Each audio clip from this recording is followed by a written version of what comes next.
It's another beautiful day within the Federation of St. Christopher Nevis. We're privileged to be enjoying what I call my double slice of paradise. Broadcasting from the Sun Complex downtown Bastille from the studios of WINNFM 98.9. Good morning, good afternoon, good evening to our many followers or viewers and listeners around the world. You're logged on to another episode of Voices, another presentation. My name is Socrates. I'm going to be your host for today. As usual, we go downtown firstly to give credit to our sponsors. But I want to give you a hint. We have some very important persons in the studio with us. So I want you to stay tuned because what they have to share with you is very vitally important. I want to introduce them now. But when we return, we go into that. So in the meantime, we take it downtown, give Caesar his kudos, and we will be right back.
With West Indies fans behind We Cricket. Be a part of the excitement when you sign up for any broadband or postpaid plan and get a chance to win a trip for two to an ICC Men's T20 World Cup match in Antigua. Get two chances if you sign up for both. Visit discoverflow.co to sign up or upgrade. Promotion ends June 15. Terms and conditions apply. Flow, official telecom supporter of the ICC Men's T20 World Cup.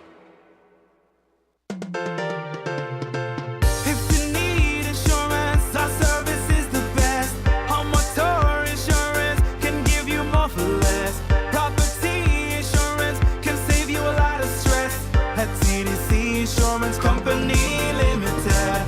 We care about your investment. Guarantee you peace of mind. The best team in the business. Guarantee you peace of mind. No other company will. Guarantee you peace of mind. Together we'll succeed and guarantee you peace of mind.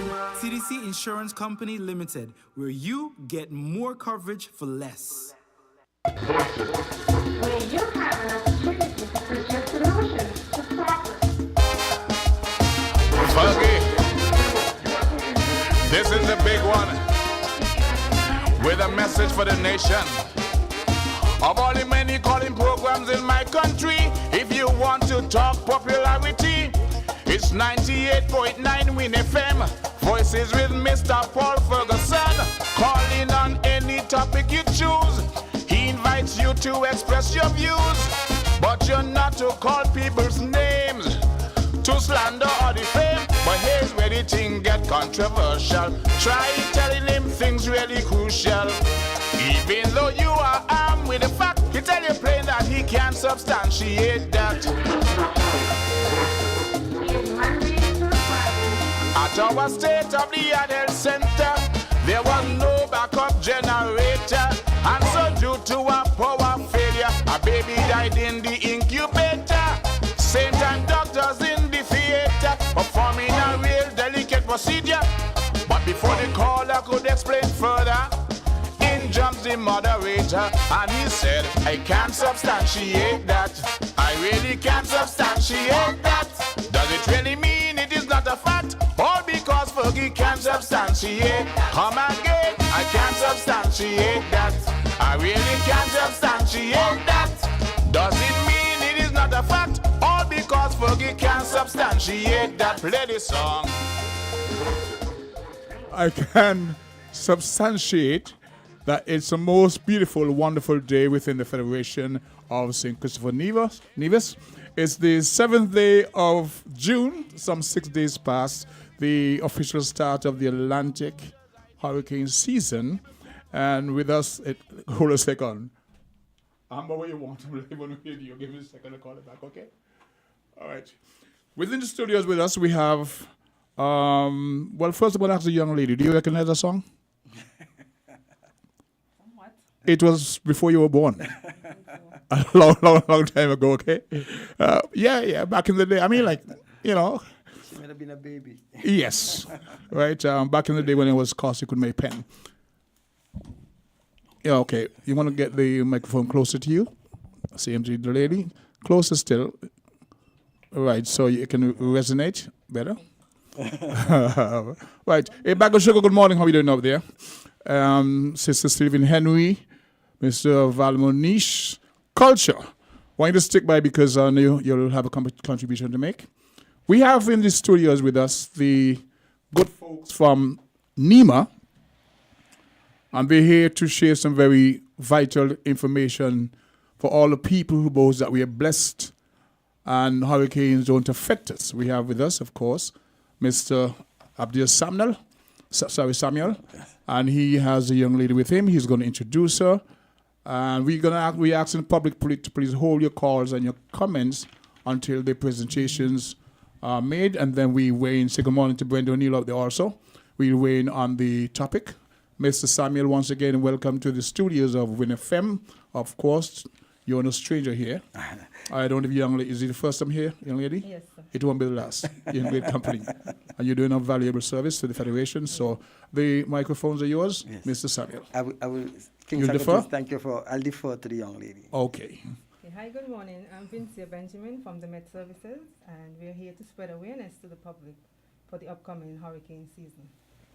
And thank you, Vincia. And my name is Abdia Samuel. I'm the National Disaster Coordinator for the National Emergency Management Agency. And thank you to your listeners, WINNFM, and also you, King Socrates, And for the having viewers, us here. because you're live and Also the yeah, viewers you know, who I are mean, online. so you have your nice smile indeed, and nice side, indeed, etc. indeed, Definitely. indeed. Right. All right, so go ahead. So I will yield to the Met Services for their forecast and report. Okay. Yes, as the public has been hearing, it's a hyperactive Atlantic hurricane season, and an intense wet season is also forecasted. The Colorado State University, one of the leading seasonal forecasting institutions, forecasts the Atlantic basin may see up to 23 storms forming. 11 may develop into hurricanes with wind speeds of 74 miles per hour and higher. 5 developing into major hurricanes with wind speeds up to 111 miles per hour. 74 miles per hour, these are category storms 1 and above.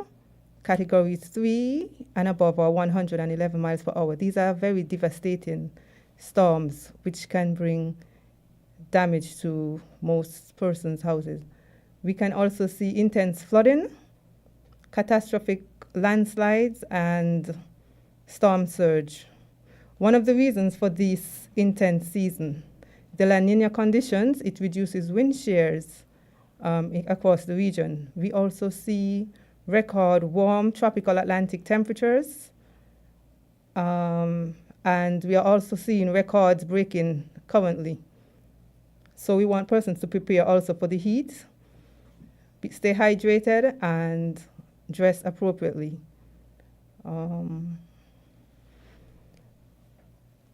One of the good reasons for one of the good coming out of this forecast are Saharan dust. The Saharan dust intrusion can limit the storms and dry the moisture.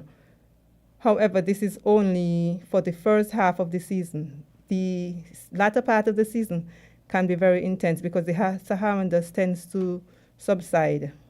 So we want persons to start preparing now in the event of these storms. Tropical waves, we will see them early. We can also see intense storms very early within the season. So we want you all to prepare. We also want persons to monitor the advisories. We expect you to take advice specifically from the national advisories, from the Met Services and as well as from the NEMA. However, you can also monitor the National Hurricane Center, the SEDEMA, etc., but take instructions directly from the national broadcast. The national broadcast, would they be just throughout the various media houses? Yes, we also, yes, media houses. Okay. Some people tune in and out occasionally, and there's information normally when they're impending systems where you can go to the shelters and all that. That's normally given out, and I know that will be shared today. Right? Yes. But there's something that caught my attention while you were speaking. You spoke about the Saharan dust and the impact that may happen during the first or latter half of the hurricane season. Would you break that down for me? What would be the first half? Okay, the first half of the season is from June to August. Okay, yes, and that's when we may have the Saharan dust make an impact on the, Yes. You said 23 hurricanes? 23? Oh, yeah, 23. Yes. 23. 23. 11 of which would be considered as major. And we here in SK know that around September, that's when we have the peak. Yes. Okay. Well, that just might take out from what you presented. I'm going to let, is there anything else you want to take from that? Well, it's important. We were just walking. We just met this morning. We just met with the police high command. So before coming here, we had a very, very interesting and very constructive meeting with the police high command on the same topic. And while we were walking down to the studio, I was speaking with Vinci and said, Vinci, the place is hot. Because normally, I drive to the office most of the day. And today was one of the first days during working hours that I'm walking through. And then I'm able now to experience. You haven't been doing much walking lately, have you? No. Because last week, yes. yesterday, that has been the report. Yes. And I make comparisons to the same time frame as last year, and the year before is getting progressively hotter. King Socrates, the sad part about it is that, as Vincent said, but Abdias, look at the hour. It's early. Yeah. And if you're feeling so now, imagine when we hit 1 o'clock, 2 o'clock this afternoon. Correct.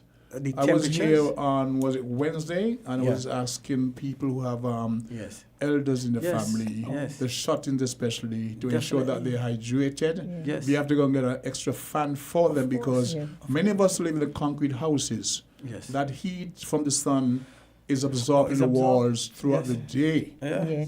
Evening time, you can open your windows. Nighttime, even without being in the concrete structure, at the office, what we record are above normal nighttime temperatures. So it takes long to cool down. Somebody said to me that during the summertime, the generators at the power plant will experience a surge. But I was just about to come to that because what's happening is that everybody's running the AC. So the demand on scale is increasing. But what most persons don't understand, maybe others who study these things, is that the heat is also impacting the services that has to be provided by SCELEC. It's impacting the generators. So that's why we also appeal to the public to be patient with them, because they're not only battling the demands, but they have to battle the maintenance of these things due to the heat. So the heat is affecting because those generators have to be cooled. And as the temperature goes up, it means that they now have to escalate that cooling process to their limitations.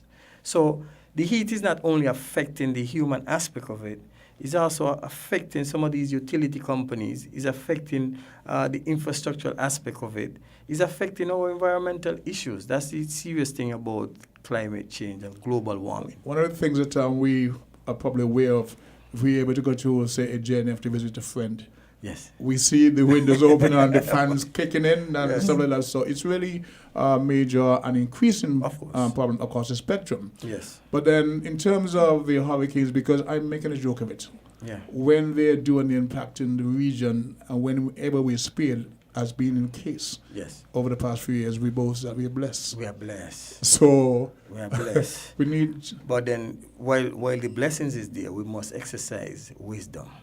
We're not blessed. We're lucky this time around. So you're here to speak to the mindset of the people, to warn us as to what we need to do, the preparedness that has been in place, etc. So we will keep this going Yes. before we open the lines for Definitely. interaction with the public. Thank Go you, ahead. King. So, you would have listened to Miss Benjamin, we call her Vincia. Baby. So, Miss Benjamin would have indicated it's an above normal. Let me bring it clear to your listeners and to everyone.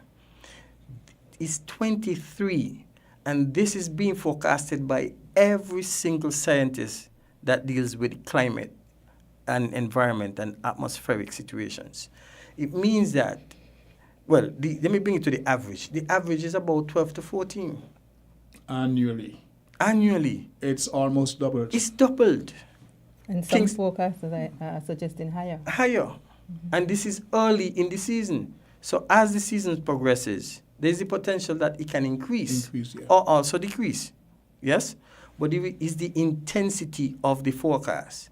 What does translate to us is we're having some real high sea surface temperatures.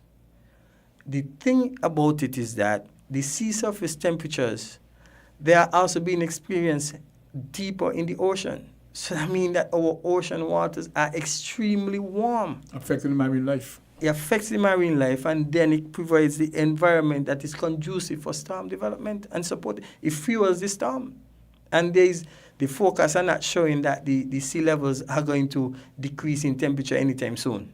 So that's why Vincia was indicating that in the second half of the season, there's a likelihood that we are going to see intensification of this forecast, because the Saharan dust is going to subside.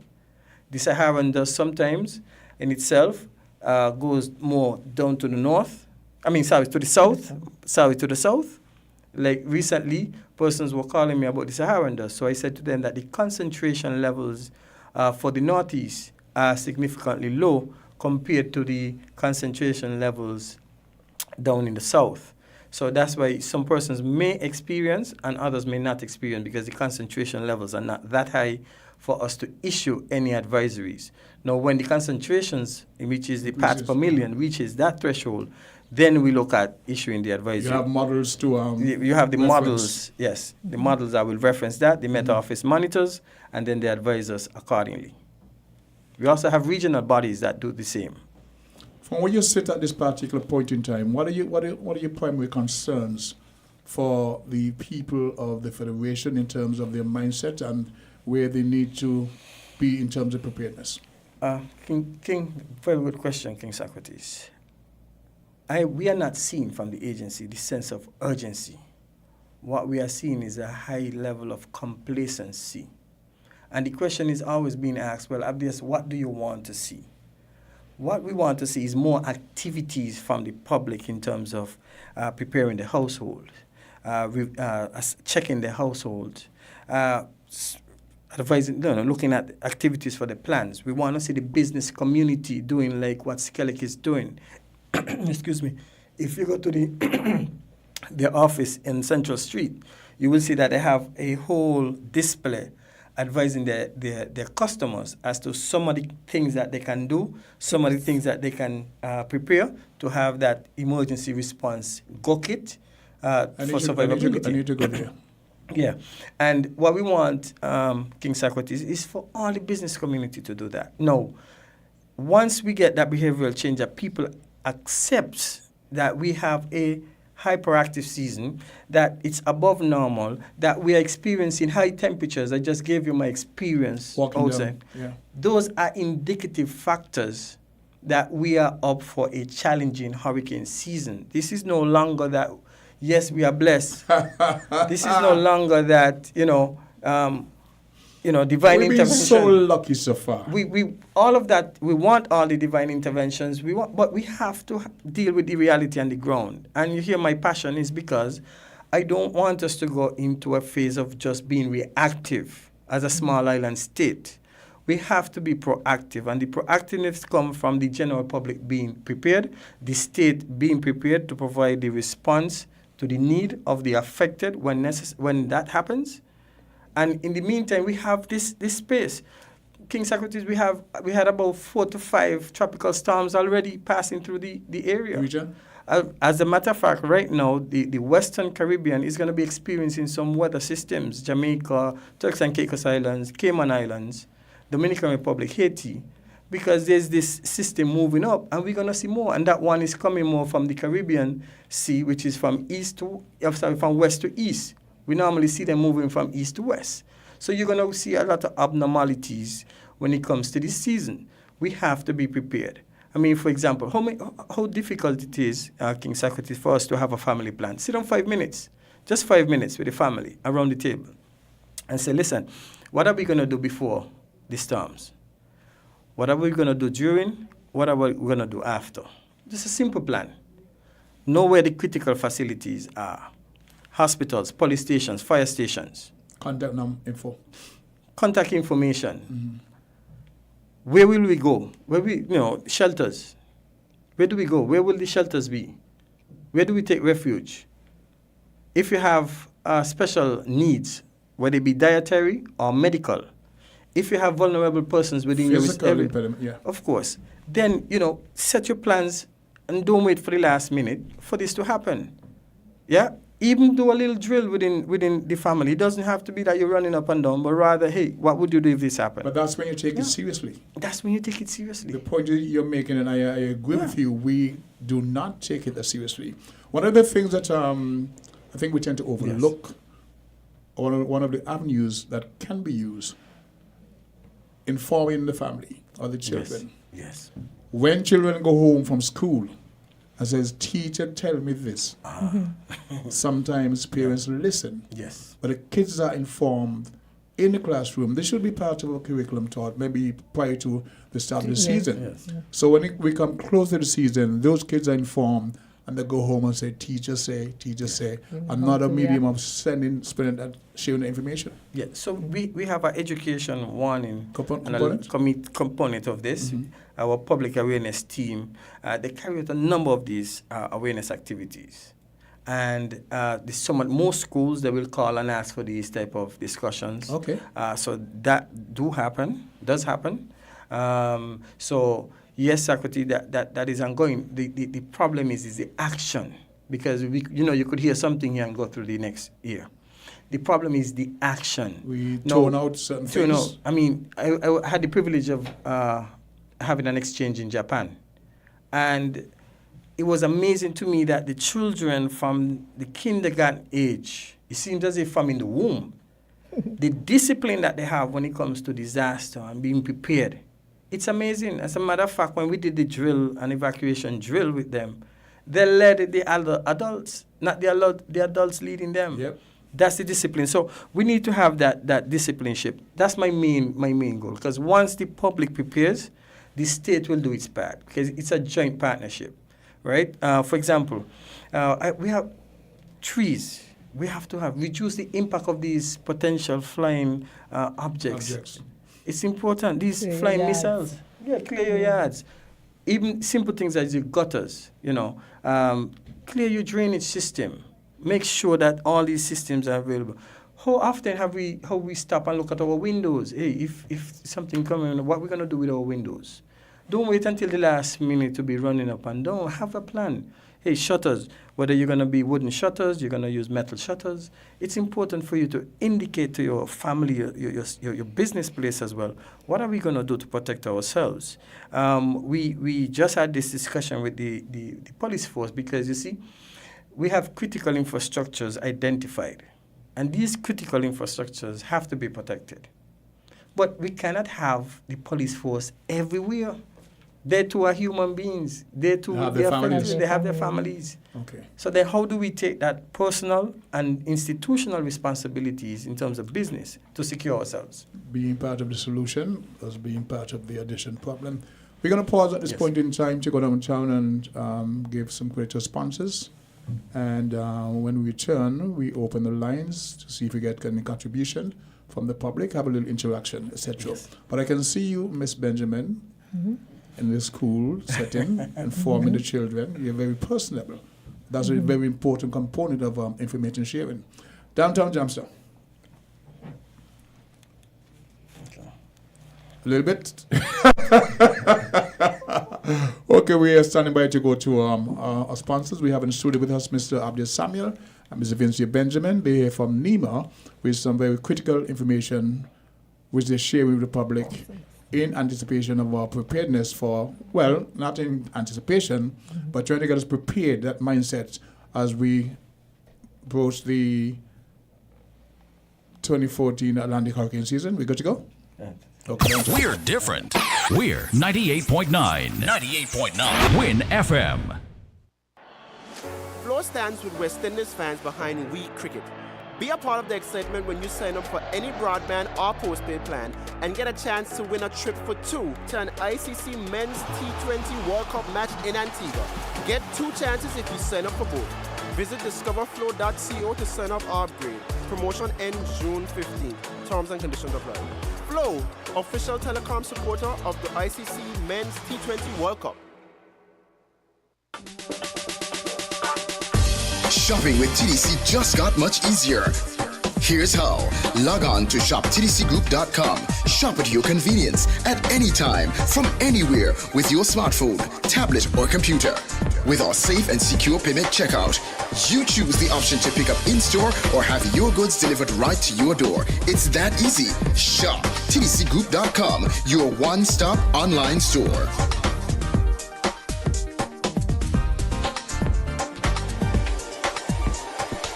Shop anywhere, shop anytime, same quality you love. Now online. Shop www.shoptdcgroup.com.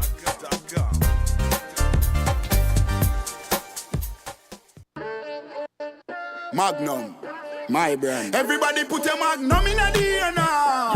From you a drink Magnum, make me see. Take charge of things now your place now. From the river to the beach to the street. Hot Magnum when me have in a me hand there. Here a sipper, she tell me sweet. Look for me watch for your quick time check. Yeah. Right now a Magnum a for your beat. Enjoy yourself every day of the week with a Magnum. My life I forget sweeter. Must be 18 years and older to drink. Drink responsibly. Nobody will electrocute it. So I will speak to that if you don't mind. I don't mind.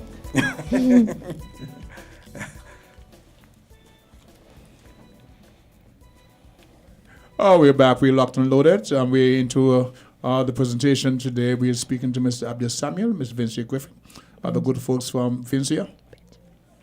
And Benjamin. Yeah. You know, when we get some of those cyber things. Yeah, Miss Benjamin, we're here talking and sharing vital information with the public at large about things we need to be aware of and the preparedness for the 2014 Atlantic hurricane season. We're going to share some contact information right now. If the lines are now open, but we'd like to share some contact information with the public as to who to call, where to go, stuff that you need to know. Mr. Samuel, yes. Ms. Benjamin, it's all yours. Yes, thank you again, King Socrates. So, NEMA, if you need to contact NEMA for any type of assistance or information, please contact us at 466-5100. You can also visit our website at www.nema.kn, www.nema.kn. Or you can also find us on social media. We have a Facebook page, which is NEMA SKN, and we are on TikTok, Instagram, and also on X, which was formerly known as Twitter. Right? So you can find us on all these platforms where we share information. There's an ongoing program by our communications team where they send out what they call nuggets. These are tips every day. They share tips and things that you can do in preparation for, during, and after the storms. Okay? So it's important that you take this into consideration. Yes. There's someone out there who want to speak to you folks, so we open the lines. Good day, caller. You're live on Voices. Hi, good day. Good day to you, sir. Welcome to the program. Good day. Thank you. I hope I'm not interfering with any particular topic. But anyway, let me be brief. I find the matter of this guy, Michael Louis, making the West Indies team is rather too lukewarm in this country. Of course, we congratulate him. But the main point I'm trying to make, I'm hoping that the banks could create a facility that people can make contributions that we can get him a nice, purse when he's off to England. Thank you very much. Much appreciated. That caller went into issue about our national making the West Indies team and the support that he thinks he should get from the public. I'm in agreement. Today's topic, however, we actually focus on on the Atlantic hurricane season. We have the good folks from NEMA in the studios, and they're sharing vital information with the public at large. We would like to entertain some questions from the public on topic. We have a caller? Okay. You're live on Voices. Good day, Socrates. Greetings in Jesus' name, the only Savior of sinners from sin, from the sin, and from hell, and second person of eternal Trinity. Amen. Now, Socrates, what I would like to say is this. A lot of people are saying that the high temperature is caused by climate change. And while, yes, the climate has always been changing, there was never a time in Earth history where the climate has never changed. And it still continues to change and it will always be changing. But the heat, according to many other scientists, and you could find a number of them at heartlandinstitute.org, and they would tell you such things as El Nino and cloud cover and are more responsible for these high temperature than anything else, and not this so-called man-made climate change, because the climate is more the change in the climate. Are you saying that you're in agreement with the assessment, or are you just saying you repeating what they're saying? I'm in agreement with the assessment. I am in agreement with the assessment that what is driving the heat more than anything else is El Nino, cloud covering, the factoring of the sun, which is not always constant. At times it is hotter than at other times, and so on, rather than what man is doing. So we are not to be alarmed? No, we are not to be alarmed by it. Okay. We are not, because it is not the catastrophic thing that is being said. Okay. What I'd like to say quickly that there have been times in Earth history where the climate has been a whole lot warmer, significantly warmer than what it is today. And that is when men thrive most, agriculture yielded the most, as it is doing today again. It's on the rise, going to UN and other institutes and that's all. So it's not cataclysmic. What we need to follow the Bible so that we can have policies that would make us increase our wealth so that we can adapt properly to whatever the climate is. But cooler climate is more danger than hotter climate. Okay. Okay. Thank you very much. Question, gentlemen, Ms. Benjamin. So the sense of urgency that you're bringing to this program and sharing with the public, we should just how do you respond to Gregory on that? Okay. Carbon dioxide intrusion in the atmosphere. It's becoming a norm, regular. So that is one of the drivers, and it's caused by burning of fossil fuels, and yes, man, the use of cars, etc. You have a call? Okay. Good morning. Good morning. Live on Voices. All right. 2 quick points. One, the question as to whether we are blessed or not has nothing to do with our being visited by a hurricane or any other disaster or hazard for that matter. That's one. Two, as far as you know, Mr. Samuel, the presence of Saharan dust, does it contribute to the intensification of hurricanes, or does it have neutral or negative effect? I'm looking at whether there's a link between Saharan dust and the formation of hurricanes. That question is to you, sir. Yes. So I will yield to Vince here and the Saharan dust. Yes. Yes, the Saharan dust has a negative effect on the building of storms. The air is dry, so it will mostly dry out the moisture from the atmosphere. So negative effect. Negative effect. So, as I said, for the first half of the season, we might be blessed, but the Saharan dust is not always present. So we could have times when the storms get a chance to build. Okay, that would address your question. In terms of this mindset that we are blessed, I don't buy that. Yes. So the caller before though would have said that we shouldn't be alarmed. Well, King Socrates, I beg to differ. For the past 40 years, this has been, again, let me repeat, for the past 40 years, according to the scientists, the data is there to prove. It's been trending. This is the worst forecast in terms of hurricanes or tropical systems. This year, this period, this season, over the past 40 years, all indicators are that this is the worst. Right? So it's important now for us, the practitioners, the experts that work in this particular field, it's not a matter of alarming. It's a matter of preparing persons with a sense of urgency, meaning give attention to, not complacency to be prepared for the potential eventualities. That's where we are driving. So when we are accustomed to get 12 to 14. And yes, and the scientists are saying 23, 25. Based on the current model, not based on the warming of the ocean as yet. No, they took that into factor. That is the main factor, the warming of the oceans. Okay. Yeah. We go to the phone lines. Go to caller your live on Voices. Hi, good morning. Good morning. Welcome to the program. It's a pleasure being here. I have a concern, and it's a statement I want to make.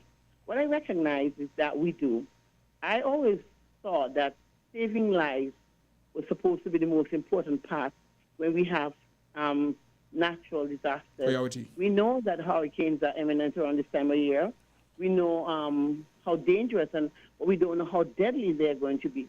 So I thought the idea was to prepare, because that's what we always talk about, preparedness. But what I realized with NEMA and others and government is that we wait until after the fact. After a hurricane would have hit, they start counting whether or not anybody would have lost their lives, and then you can come and you can ask for help to fix the buildings. You have to take into consideration that there are a lot of people here whose houses are not insured, and even though they're insured again, you have to wait until after the hurricane would have impacted you, you would have lost whatever you would have lost, and then the insurance would pay you. Nobody helped to prepare. And I think that is one of the areas that NEMA has to start looking at. Preparing before a hurricane, that is what saves lives. So what I think they can do is there's some people in the society, in the communities, who desperately need help. So in times like these, then we know that hurricanes are fast approaching because we're in the season of hurricanes, is that NEMA and other bodies like NEMA can go around and start assessing people who would need help, and government should have had an assistance program in place. So in times like these, they could have assisted. Because I always say it's about saving lives, not properties. If the properties are properly secured, then we're going to save more lives. So NEMA, I wish that you always start looking at another approach. We are preparing, we are knowing how to jump away and finding ourselves to shelters. Getting to shelters are difficult because you have all kind of flying objects. I mean, because the shelters are so far away sometimes from other homes, so the risk is too great. So let us start making our homes, our houses, those are people who can't afford, help them to prepare so that they don't have to run anywhere. I think that is the approach that we have to start looking at right now, is that we cannot predict, but we can prepare. I think that is one of the things that we have to start looking at this point in time, not assisting after the fact and counting bodies, but preparing and saving lives.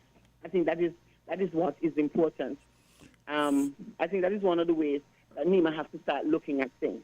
Thanks for allowing me to call in and accepting my suggestion. Thank you so very much for your contribution. I'm going to defer to Mr. Samuel on that one. If you have no call at the moment, okay, Mr. Samuel, Ms. Benjamin, you have to respond to that. Thank you so much for the caller, for your contribution. We welcome all contributions. However, it's important to note, King Socrates, that all these preparedness activities are part and parcel of what is being done. This, as a matter of fact, is one of the major components of the disaster management. Your presence here and at the presence here, it speaks to that. So the caller spoke about property. It's a combination. It's a multi-dimensional approach. The first priority is saving the lives. Saving lives. That's our sustainability. That will give us the strength, okay, in terms of our existence. Yes, there are 10 national subcommittees. One of these subcommittees is headed by Social and Community Development. That committee in particular deals with all of what the caller was saying in terms of the vulnerable persons assessment that is done, and that is done in conjunction with our district volunteers who work with the community liaison officers. They work with the various institutions in terms of carrying out those assessments. Yes, in these vulnerable persons, there's assistance programs for these vulnerable persons, and the social programs that are in existence, if there needs to be any adjustment, that ministry will make the necessary adjustment in accordance with our advice and their regulations to address these persons. Now, NEMA does not have the capacity to. NEMA does not have the capacity, sorry, King Socrates, to insure everybody's house. Okay. We have a call on the line, so Miss Benjamin, Mr. Samuel, it's for you. Good day, call your live on Voices. Good day. Yes. Welcome to the I program. have to call back in about, there is something I forgot to mention. With the selection of Louis and the West Indies team, St. Peter's completed the triple. We had Heather, I think Penny Feather playing on the West Indies netball team. Pepe played in the selected West Indies football team. And now we have Michael Louis. But as a Calypsonian, do you remember Swallow doing a tribute to Willett when he made the West Indies team? Back in the day, yes, I do. Okay. I just want to say something about the row that was broken out in the United States of America. A black politician and Republican said that in the days of Jim Crow, black people were somewhat better off. And it has caused a big controversy and a lot of argument. But in some ways it is true. I'll show you how. In those days, the black man couldn't get a job in a white institution. But then came assimilation and integration, so he got a job in a white institution among white people. Now, prior to that, on Sundays, he took his family to church. And after church, the families met, they had lunch. The big girls combed the little girls here. Sir, are you close to your radio? Hello? Are you paying attention to the topic today on the radio? Are you close to your radio? Yes, but like I said before, I don't want to really cut into your program. We're actually prioritizing on information for the hurricane season. Well, if I can't speak, I'll just withdraw. Thank you. That was not the insinuation. I'm saying we actually dealing with some vital information right now that's very relevant. There's a sense of urgency, and that's what we're trying to focus on today. I can withdraw and call back on another day. I have no problem. Even later on, we just want to focus on what we are presenting at the moment, sir. So, not disrespect meant. I don't want to steer your program away from its ultimate goal. Thank you. You're much welcomed. Okay, we have a caller? Okay. We'll pause at this point in time for a station break, and we will be right back. Thank you. Found the sound 98.9 Win FM.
Stands with West Indies fans behind We Cricket. Be a part of the excitement when you sign up for any broadband or postpaid plan and get a chance to win a trip for two to an ICC Men's T20 World Cup match in Antigua. Get 2 chances if you sign up for both. Visit discoverflow.co to sign up or upgrade. Promotion ends June 15th. Terms and conditions apply. Flow, official telecom supporter of the ICC Men's T20 World Cup. Chip, chip, chip. We wanna get chip, chip, chip. Give your little smartie the perfect smart start for their future with CHIP, the child investment plan from TDC Financial Services. Invest in your child's next step, and we know what's next is always changing. Chip, chip, chip. We wanna get chip, chip, chip. CHIP is a long-term plan with no minimum deposit, no monthly commitment, and you're guaranteed a special high interest rate per annum. I want chip. I want chip too. Visit TDC Financial Services today and get CHIP, the child investment plan, providing the best head start for every child. Chip, chip, chip. We wanna get chip, chip, chip.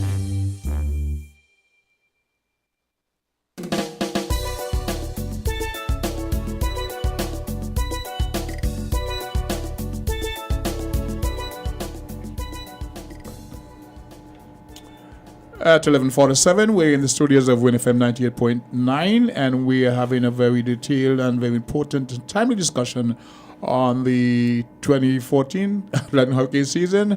I'm going to shut up and take this call. Good day, caller. You're live on Voices. The King, good day. With respect. You're live on Voices. Go ahead. How are you today?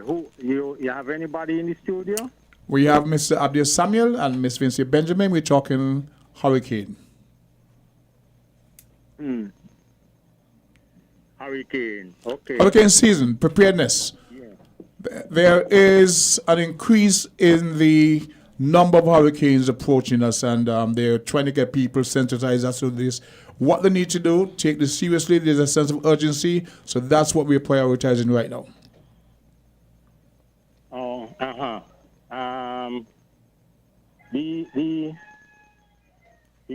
The question is, many of us, right? Because they have been having a number of talks, a number of stations. The question is, a number of us don't know our shelters. We're dealing with that also. So if you listen, you're going to get that information and all the contacts that's relevant to this discussion. Yeah, that's why I'm coming to the people to contact. Yes. The question is, too, I normally do see a commercial with them saying, in case of a serious weather thing, they don't have anywhere for people, pets, and, animals. Some people treat them like a family member. The question is, have they sit and maybe have a discussion with Ross, maybe have a discussion with the animal doctor up there by Valyamat? He have a reasonable amount of space there in case of anything. Has they made any preparation for people's animals? And then normally with us here, if you lose your house or your roof, you go in a shelter and it takes 3 days before they can deliver food to you. What preparation do we have? What kind of food stock we have in place in case of an emergency where you have 10 and more, or maybe up to 100 in one of those centers? And how secure are these centers? Because, a lot of them is in very poor condition. I don't know. Well, I know. Some of these centers that they thing as hurricane thing, they're in poor condition. They need some upgrading and thing. And what preparation are they making to make sure that enough people can hold, they have enough cots, those kind of things. What people must walk with urgently. Those are some of the questions. Gone, guys. Okay, Mr. Brown, I believe those questions came off the cuff because you called not knowing what the topic is, but I'm sure that the folks here are qualified to satisfy all your concerns, not only yours, but those of the general public. So it's all yours. Great. Thank you for those questions, Colin. Okay. Let's take another call then. Good day, caller. You're live on Voices. Hello? You're live on Voices. Yeah, good afternoon. Good afternoon. Yeah, Socrates, Yes, sir. the other guest in the studio with you. It's Vinci Benjamin and Mr. Abdul Samuel. We're in the hurricane season. And I'm concerned about a lot of the potential missiles we have around the Federation, like galvanized fences and those kind of sort of things. You know, they can become very dangerous in the event of a hurricane. But one of the main concerns for me right now is there is a bus stop there on the other on the opposite side of the cricket academy in Connery.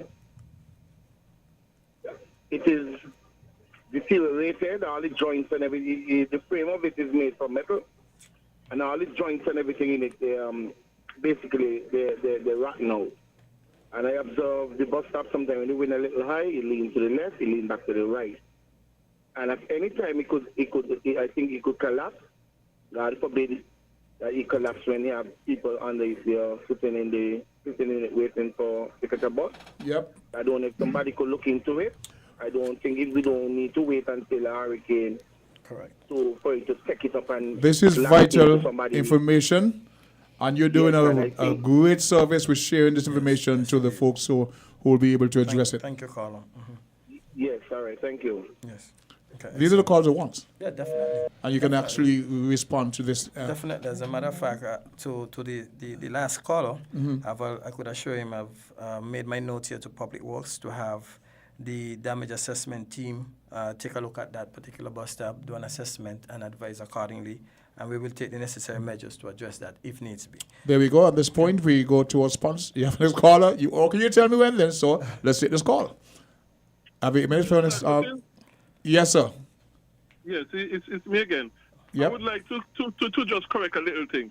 I gave a website a website, but the correct thing is heartland.org. Heartland.org. Heartland.org. The name of the issue. But what I would like to say is that there was an article that came out in 2002 by Dr. H. Sterling Burnett in 2022. Sorry, in 2022, June the 30th, 2022. And this is what he had to say. Even the UN Intergovernment Panel on Climate Change acknowledged it has detected no trend of increasing frequency or severity of tropical cyclone and has no evidence human greenhouse gas emissions are contributing to any trend. And also, there was a study done at the University of Colorado Boulder by Professor Roger Pilkey Jr., and he also said the same thing as well. There is no trend that hurricanes are increasing, tropical cyclones are increasing in severity or frequency, and that human greenhouse gas is contributing to any of such. Okay, sir. Appreciate that. There was a time when the world, the philosophers, and even the church was saying that the world was flat. Yes. And if you went to find one direction, you'd fall off. Right? If you were to ask the folks who live in the Caribbean and these danger zones when hurricane hits and how it impacts their lives, they will tell you to tell that professor and whomever where to go. We live in these zones, we know what we experience. Inside of what they put up there, you have to take what they say with a pinch of salt. They may have agendas. We know in the region, we know Anguilla got clobbered, St. Thomas, the region, Dominica. But they said that there's no trend indicating increasing in hurricanes. At one point, those same people saying the world was flat. Understand? We live it, we know better. Mr. Samuel? Yes, and just to add to what you said, once ago our building code only catered for category 3, even though the model Which was a 140 per hour? It was about 111 to 129. Because I tell, I'm a tour guide, so the times I share the information, we look at the housing along the boys area, and they're on the coast. Right. But I'm saying the good thing is that they build to withstand gale forces of 140 miles an hour. And such. That's category 3. We go to 4. We take a call. Go to call 11 voices. Socrates, let me correct something. The church never did say that the earth was flat. That's The not Catholic That's Church. not true. The Catholic Church, they endorse that thinking that the world was flat. No, that's not true, Socrates. Okay. That is not true. That is not true. Socrates? Yes, Socrates, I'm not saying Socrates. even if we have been experiencing increase in tropical cyclone in the Caribbean, even if that was the case, still the measure is worldwide. There has been no trend of increase worldwide. And I would like to see any study that shows that we in the Caribbean have been experiencing an increase in tropical cyclone and in frequency and in severity. I would like to see those stats. It seems like you're specific to cyclones. Are you saying that the information that Mr. Samuel, Mr. Benjamin sharing is not relevant and they shouldn't be doing this? Are you saying there's a need for it? What I'm saying is that I would like to know his source. I would love to know his source and what does he say about the UN Interclimate Panel and the other studies that show otherwise. I'll leave him to answer that or not, but as far as I'm concerned, yes, sir. Yeah, by the way, volcanoes spew out far more CO2 than all the human activities combined. We're gonna ban them. Well, okay. We're gonna put a ban on volcanoes. Okay. Volcanoes dwarf human output of CO2. Oh, okay, sir. Much appreciated, Mr. Benjamin. Yes, so we got a couple of minutes before the media newscast, so just make it count. Yes. Hold the lines, guys. Yeah, so the shelter for the animals that, of course, we have been discussing with Ross University and other stakeholders in terms of that.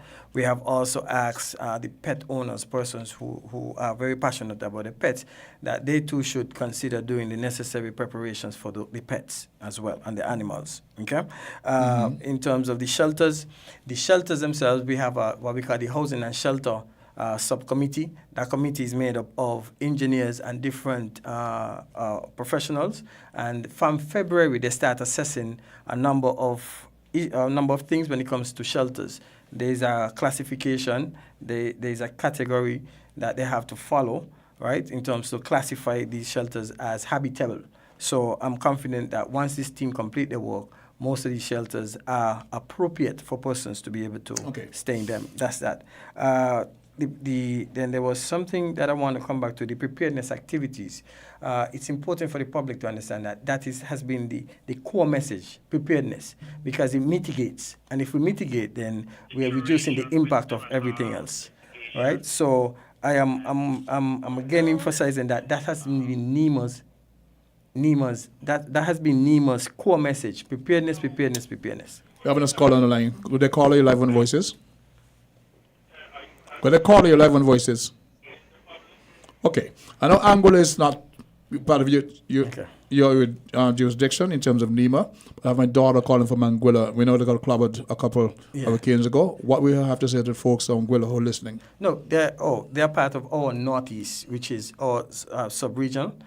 So Antigua has Anguilla, St. Martin, St. Kitts and Nevis, Antigua and Barbuda, as well as Montserrat. So the five of us are in one category. The five of us are in one category.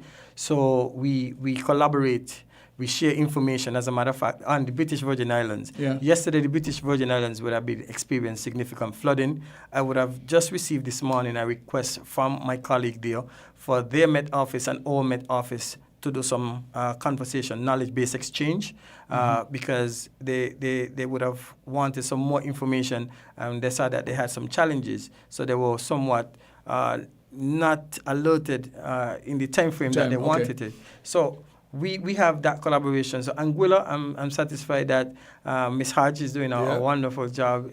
Susan is doing a wonderful job in Anguilla. She normally reach out, we share information with them.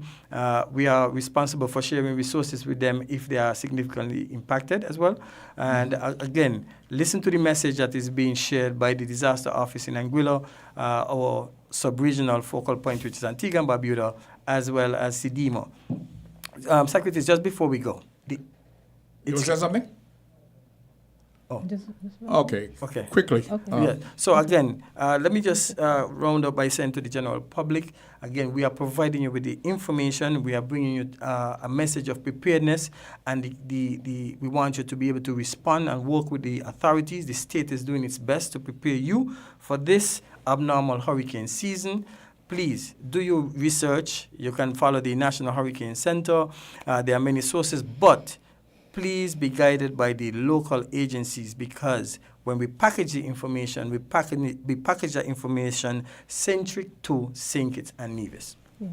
Okay, the number for the Met Office, 465-2749. We would normally issue watches within 48 hours, storm warnings within 36 hours.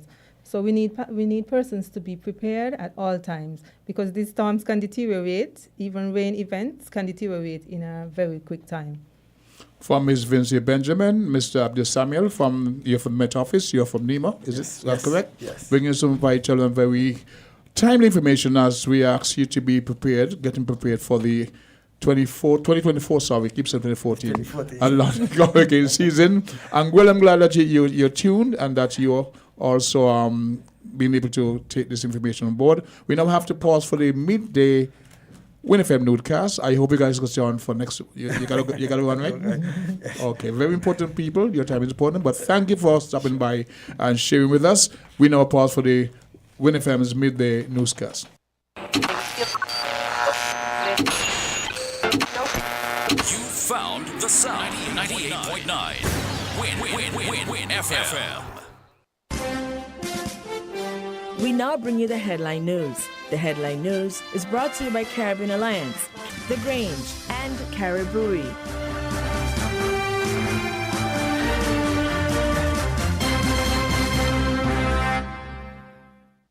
Did you know that the Grange Healthcare Facility is the first purpose-built, non-governmental healthcare organization on St. Kitts?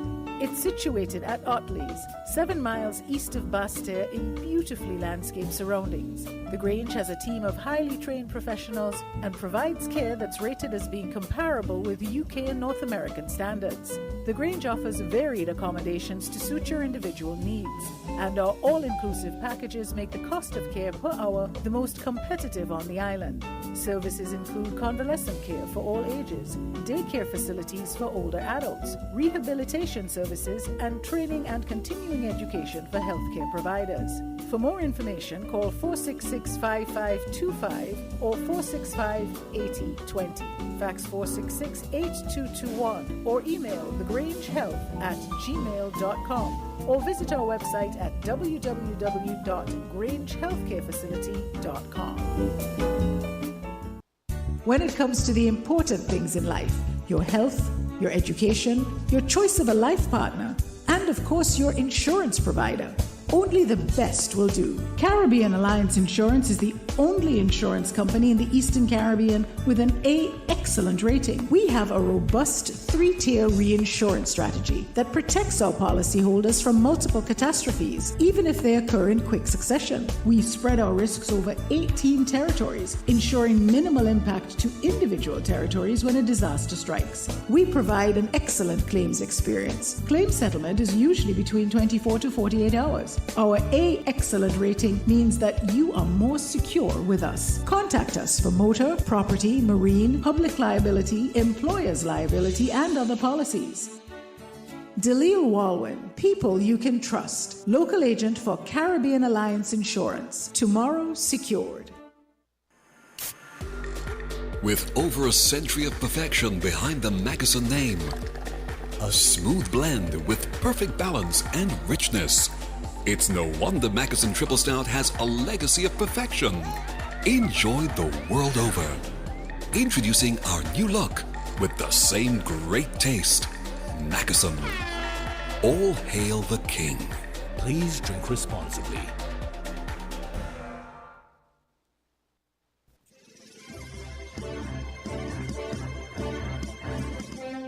With the WINNFM headline news, I am Yulana Weeks. Locally, St. Kitts and Nevis police return results of 15-day gun amnesty.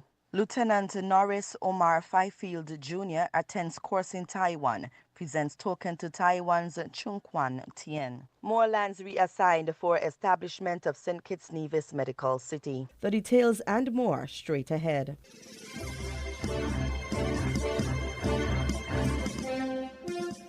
The Prime Minister of St. Kitts and Nevis, Dr. Terence Drew, announced a gun amnesty during the May 9, 2024 sitting of the National Assembly. It took effect on Friday, May 10, 2024, and ended on Saturday, May 25, 2024. According to the Royal St. Christopher and Nevis Police Force, one firearm was turned in during the 15-day gun amnesty period. The firearm, a .380 RG revolver, was surrendered along with 16 matching rounds of ammunition on May 17. On May 9, the Prime Minister presented a bill to intensify the penalties for crimes relating to illegal possession, distribution, and use of firearms and ammunition. He emphasized the importance of the gun amnesty, thus advising the holders of illegal firearms to relinquish them to police, as amendments to the bill would take effect once received safe passage through the Parliament. The Firearms Amendment Act allows for the increase in the penalties for possession, importation, sale, or use of illegal guns and ammunition. Offenses related to high-powered automatic firearms attract a maximum imprisonment of 40 years and a fine of $500,000. In the case of less powered firearms, individuals found in breach of the Act run the risk of a maximum imprisonment of 30 years and a fine of $250,000 if the offense is tried in the High Court.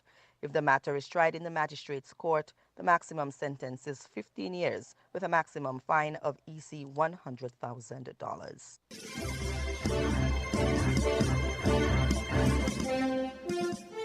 St. Kitts and Nevis's ambassador to the Republic of China, Taiwan, Donya Francis, and Lieutenant Norris Omar Fifield Jr. of the St. Kitts and Nevis Defense Force Coast Guard joined Deputy Foreign Minister of Taiwan, Chung Kwan-Tien, and other ambassadors and representatives at a luncheon in honor of participants in the 174th National Development Course, spearheaded by the Ministry of National Defense of the Republic of China, Taiwan. The luncheon marked the closing of the course, which ran from May 20 to June 7. St. Kitts and Nevis was represented by Lieutenant Norris Fifield Jr. at the course. He and other participants were introduced to the military and national defense system, diplomacy, and strategy policy through lectures and robust practical experiences. According to the St. Kitts Nevis Coast Guard, Lieutenant Norris Fifield Jr. showed appreciation to Deputy Foreign Minister of Taiwan, Chung Kwan-Tien, by presenting him with a challenge coin and other items. The challenge coin is the first of its kind created by the St. Kitts Nevis Coast Guard. It bears the emblem, core values, and motto of the institution. The coin symbolizes membership, belonging, and camaraderie, forging a strong bond among those who possess it.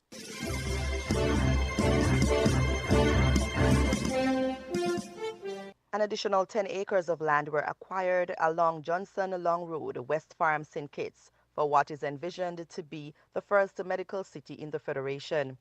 Dr. Marcus Natter, Cabinet Secretary, updated the public about the medical city during the May 3 post-cabinet press briefing. The Cabinet approved the reassignment of additional lands along Johnson Long Road, West Farm, to create St. Kitts and Nevis's first medical city.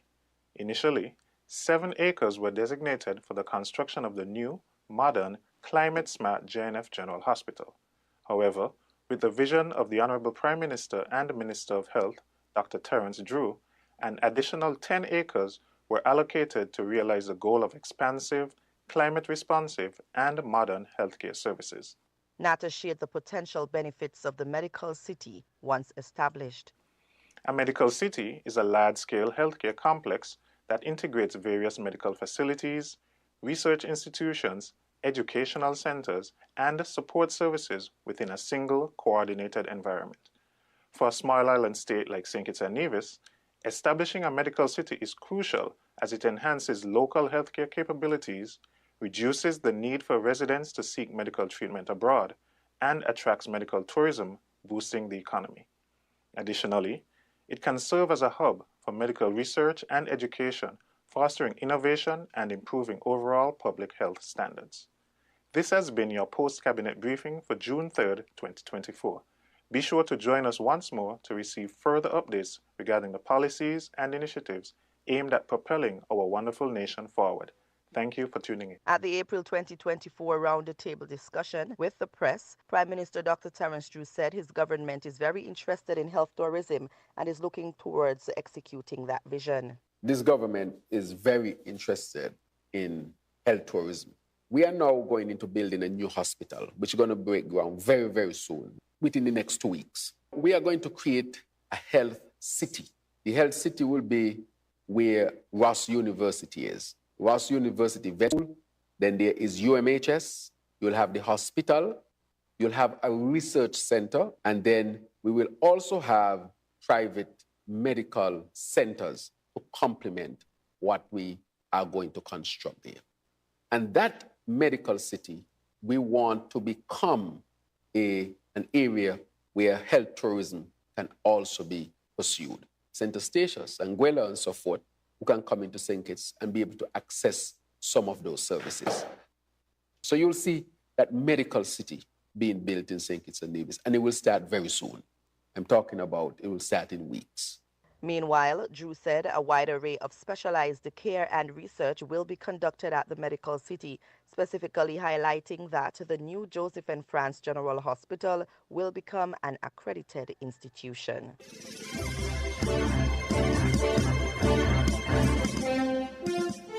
Regionally, Canadian vlogger Christopher Hughes, popularly known as Christmas List, is tonight vowing that he will not abscond his legal battle in TNT. Hughes, who pleaded not guilty to charges under the Sedition Act, says he can't wait for the day that he is exonerated. Earlier today, Hughes was granted permission to leave TNT after his attorneys, senior counsels Pamela Elder and Anand Ramnogan, convinced Master Margaret Socrates Goswami to return his passport. State Attorney Danielle Thompson objected to Hughes being allowed to leave, telling Socrates Goswami that allowing him to come and go as he pleases is premature. She added that the timetable for the case is yet to be established. However, Elder argued that she represented foreigners in the Piarco inquiry who were allowed to leave the country. She noted that the matter involved millions of dollars as compared to Hughes, who faces a $3,000 fine or 2 years imprisonment. When contacted for comment this afternoon, Hughes said there is no need to worry about him not returning to TNT. I accept their apology on my next court date. I will be back. This is something that I'm ready to fight for. I'm innocent. I've had the opportunity to plead guilty. I obviously did not, so there's no question I'll be back. Former senior magistrate Lucina Cardenas Ragunanan told CNC3 News that granting bail to a foreigner and allowing them to come and go during their court matters is not new. The major ingredients are that this person, there is no risk that this person is going to abscond, that there is no risk that this person will repeat the offense. Furthermore, Cardenas Ragunanan said virtual hearings are also possible for Hughes if he is not in TNT. Hughes, however, said he will be returning regardless of the cost to travel back and forth.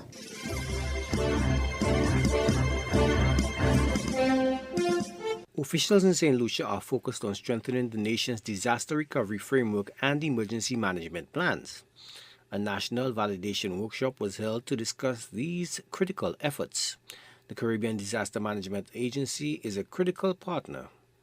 The exercise aimed to finalize a national recovery framework and update the National Disaster Management Plan, incorporating lessons from recent disasters. This event is sponsored by the Engender Project, with funding from Global Affairs Canada. Ladies and gentlemen, we're here because strong evidence suggests that much can be done before a disaster to alleviate catastrophe. It's called recovery planning. For this to take place, recovery planning needs critical information to be gathered, tools to assess needs and to provide assistance, and role and responsibilities can be defined. Additionally, we can also streamline processes and develop techniques to expedite recovery efforts and partnership. A disaster recovery framework guides these processes. It's a very flexible tool, offering options that can be adopted by an individual country, and conditions can be revised on a regular basis. In addition to the St. Lucian government, an important partner and source of support for NEMO is the Caribbean Disaster Emergency Management Agency, CDIMA. NEMO is the local focal point for CDIMA in St. Lucia. The agency is a valuable source for the provision of technical assistance, such as this validation workshop, to strengthen the National Emergency Management Plan to include recovery and adapting a national recovery framework for our country. The National Recovery Framework will strengthen the capacity of the National Disaster Office to engage with local actors and develop arrangements for recovery pre- and post-event. Sean Edward, Minister for Education and Chair of the Caribbean Disaster Emergency Management Agency, CDEMA, emphasized the region's vulnerability to multi-hazard disasters. Edward noted the importance of collaborating with international agencies to build resilience. And the region is the second most disaster-prone region, or sorry, the Caribbean is the second most disaster-prone area in the world. And every year, millions of dollars have been lost to hurricanes, storms, and other catastrophic events. But do we have the capacity in the Caribbean and in St. Lucia to handle our affairs on our own? The answer is no. And it is important that we collaborate with neighboring territories and international agencies to help build capacity and to help build resilience. Permanent Secretary Paul Hilaire highlighted St. Lucia's vulnerability to disasters and the need for robust planning. And more recently, some of those disasters to affect us would be the flash flood of 2022, the COVID-19 pandemic, the Christmas Eve trough of 2014, and Hurricane Thomas in 2010. These disasters caused some significant property damage and infrastructure. We also suffered loss of lives and disruption to the socio-economic landscape. Each of these events nonetheless necessitated the active involvement of the government to provide immediate relief efforts and to develop more sustainable and resilient solutions to reducing the impacts going forward. Local officials expressed gratitude for support from international partners in enhancing disaster recovery capacities. Joachim Duplessis, HTS News Force.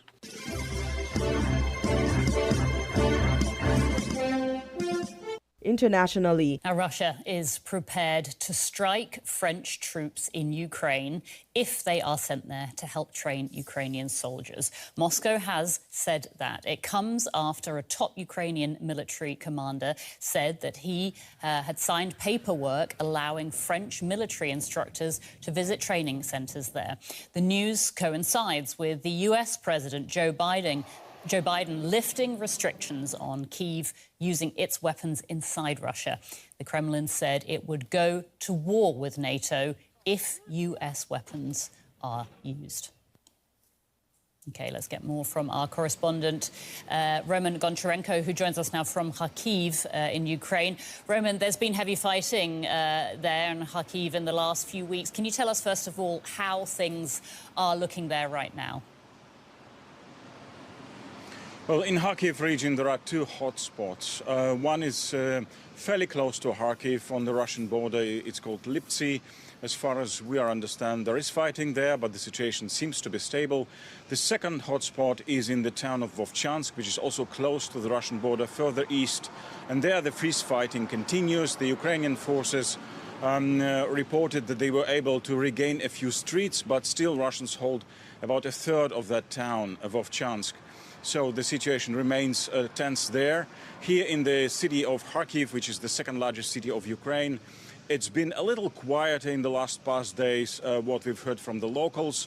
And some of them explain that with the fact that Ukraine now has an official green light from the United States, from other Western partners of Ukraine to hit Russian territory with Western weapons. And there were reports about some targets being hit close to the border, and this is of course something where Russia uses that territory close to the border to strike this city of Kharkiv.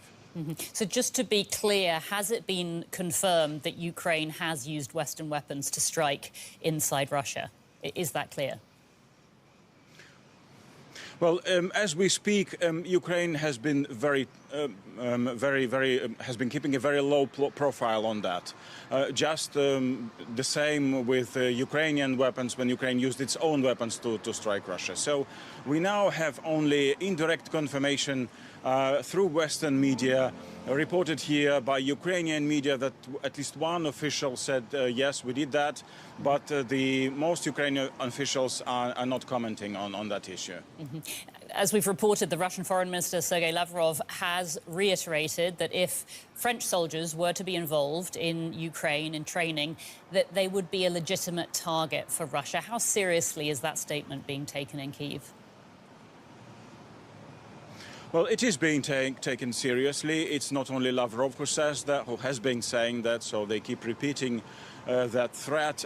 But in Ukraine here, they look at it in a different way. So they interpret it as an attempt to stop the West from helping Ukraine, from sending more weapons or more powerful weapons, or sending indeed instructors to Ukraine, which would be a breach of an unofficial red line. So Ukraine is worried that maybe that threat by Russia could lead to the fact that maybe France will think again and will not be as eager as some here expect and hope that France will send those instructors to Ukraine, maybe followed by some other countries, for example, the Baltic states. Now, the US President Joe Biden and Volodymyr Zelensky will be meeting in Normandy in France this week at the D-Day commemorations. What are they likely to discuss, Roman, do you think, when they see each other there? Well, there is a lot to discuss, indeed, between President Biden and President Zelensky. First and foremost, there is this peace summit in Switzerland, which is about to take place in about a week and a half. And it's been a huge diplomatic event for Ukraine. The Ukrainian president was hoping that Biden himself would attend. Then the news came that the Vice President Kamala Harris would go to Switzerland to represent the United States. So Zelensky is hoping to develop that momentum to develop more pressure for a diplomatic solution. But of course they understand that there will be more summits, more meetings to come like this. Then of course they will be talking about more weapons, more air defense systems, US-made Patriot systems for Ukraine. This is something that Ukraine needs urgently. Then they will also meet at the G7 summit in Italy. So they will be also discussing, I think, issues there, economic issues, but first and foremost, of course, the flow of weapons, the bilateral security agreement that is supposed to be signed between Zelensky and President Biden, and last but not least, the coming summit of NATO in Washington in July. This is where Ukraine is expecting some more moves and more intense cooperation between NATO and Ukraine. Roman, thanks so much for that. That's Roman Goncharenko reporting from Kharkiv.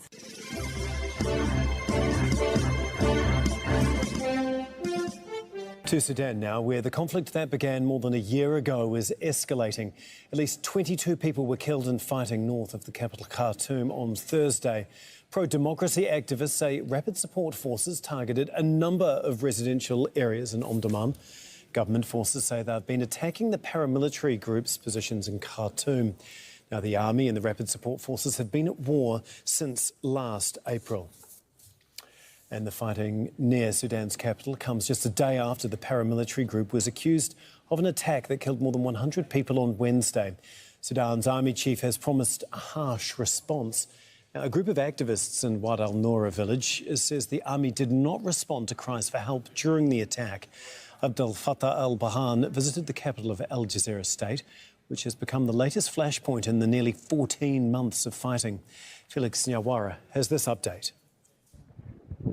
Final prayers on an open field. A somber mood in Sudan's Al Jazeera state.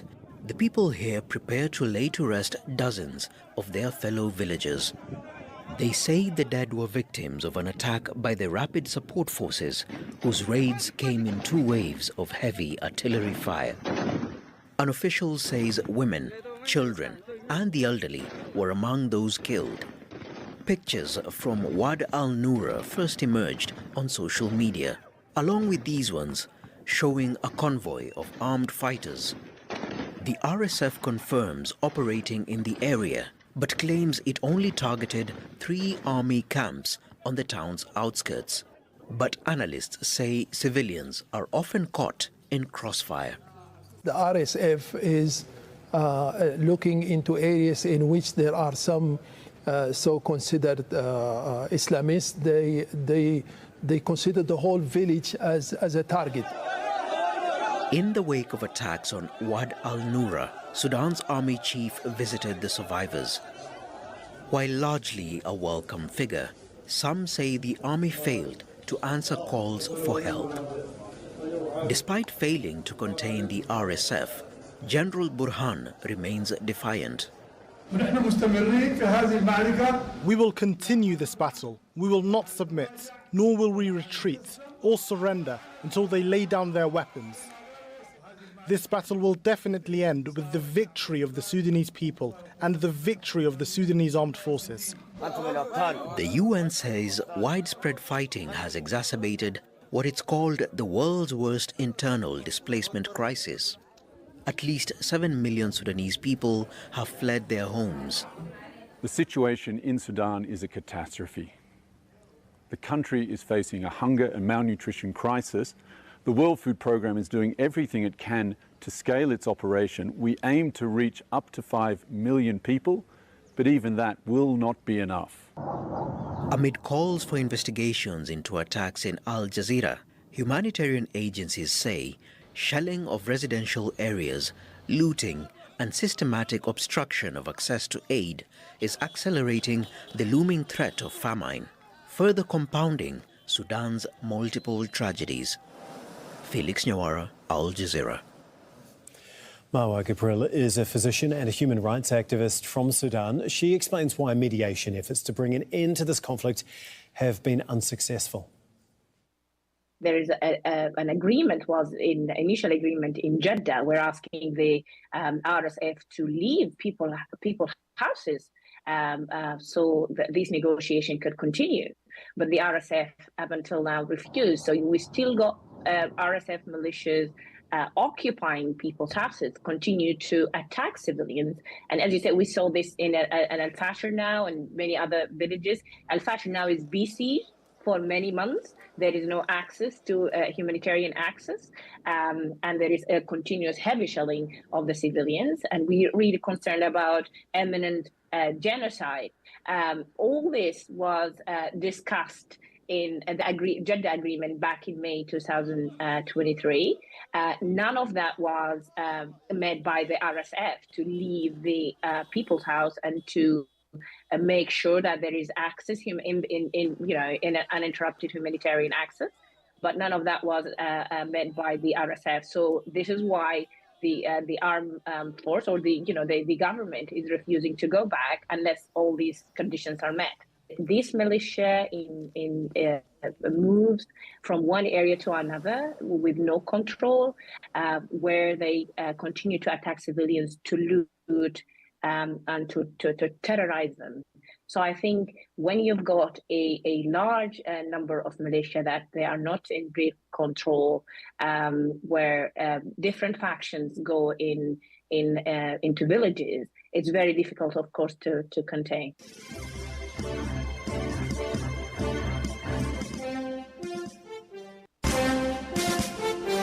That was the WINNFM Headline News.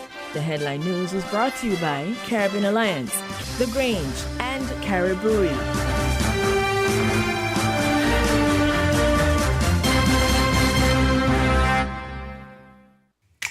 Maybe it's the way the brilliant gold liquid reflects our sunshine, or how the bright blue of its label mirrors the clear Caribbean skies overhead. Maybe it's the fresh, crisp taste of this beastly cold beer on a scorching hot day. Maybe it's even the way it brings us all together. But one thing is for sure, Carib is very much a part of who we are wherever we're from in the Caribbean. Carib, it's the way we play. Drink responsibly. When it comes to the important things in life, your health, your education, your choice of a life partner, and of course your insurance provider, only the best will do. Caribbean Alliance Insurance is the only insurance company in the Eastern Caribbean with an A excellent rating. We have a robust 3-tier reinsurance strategy that protects our policyholders from multiple catastrophes, even if they occur in quick succession. We spread our risks over 18 territories, ensuring minimal impact to individual territories when a disaster strikes. We provide an excellent claims experience. Claim settlement is usually between 24 to 48 hours. Our A excellent rating means that you are more secure with us. Contact us for motor, property, marine, public liability, employer's liability, and other policies.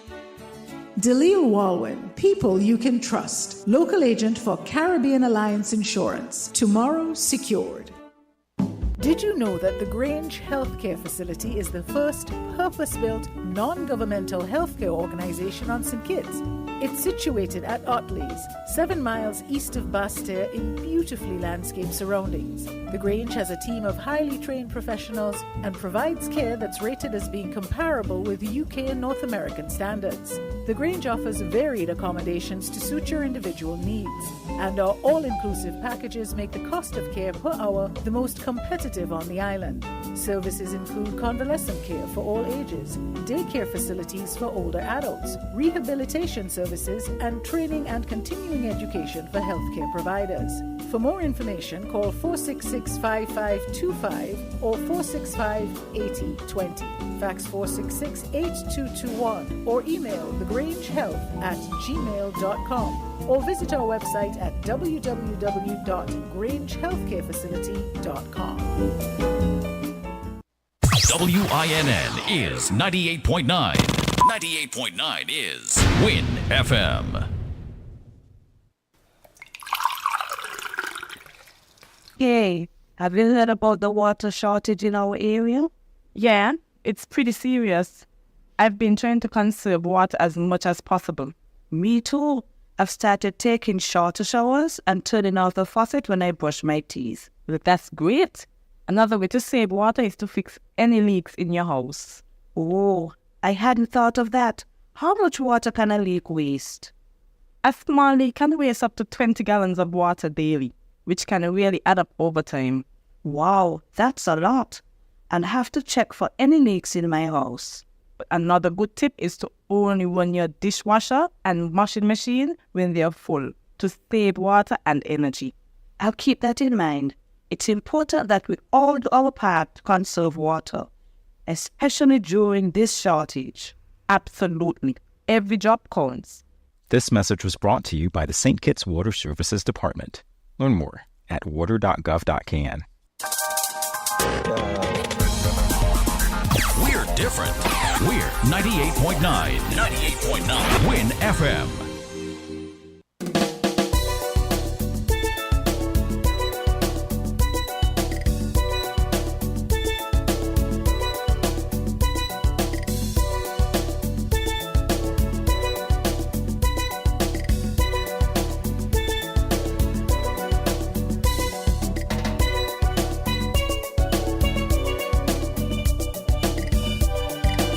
Yep. I want to say good afternoon to our viewers and listeners around the world. Bago Sugar, you of course, and all the many folks who make this show quite possible. Culture, Sister Henry, how are you guys doing up there?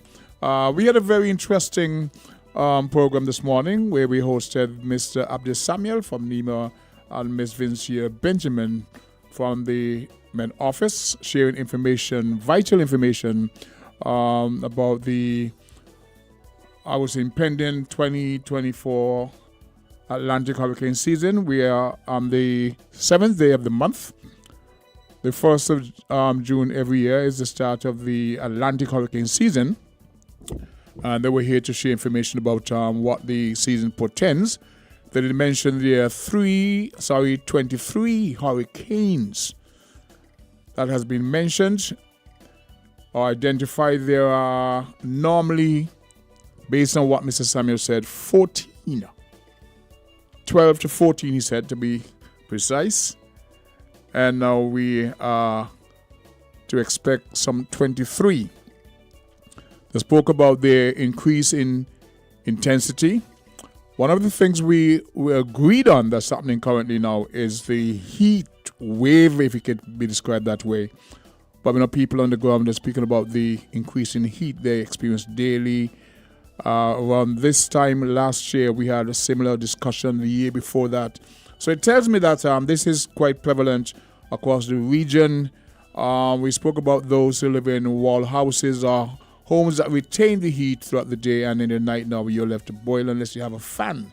We spoke about the additional strain on Skelec, the generators that have to deal with increased volume. Folks who buy more utilities that helps to address the heat. They're running their AC units longer, and the spin-off effect. One of the things we have to look for. There were questions about what is NEMA doing in terms of preparing the people. Are they proactive? Are they reactive? One of the things Mr. Salmon spoke about is the people's individual,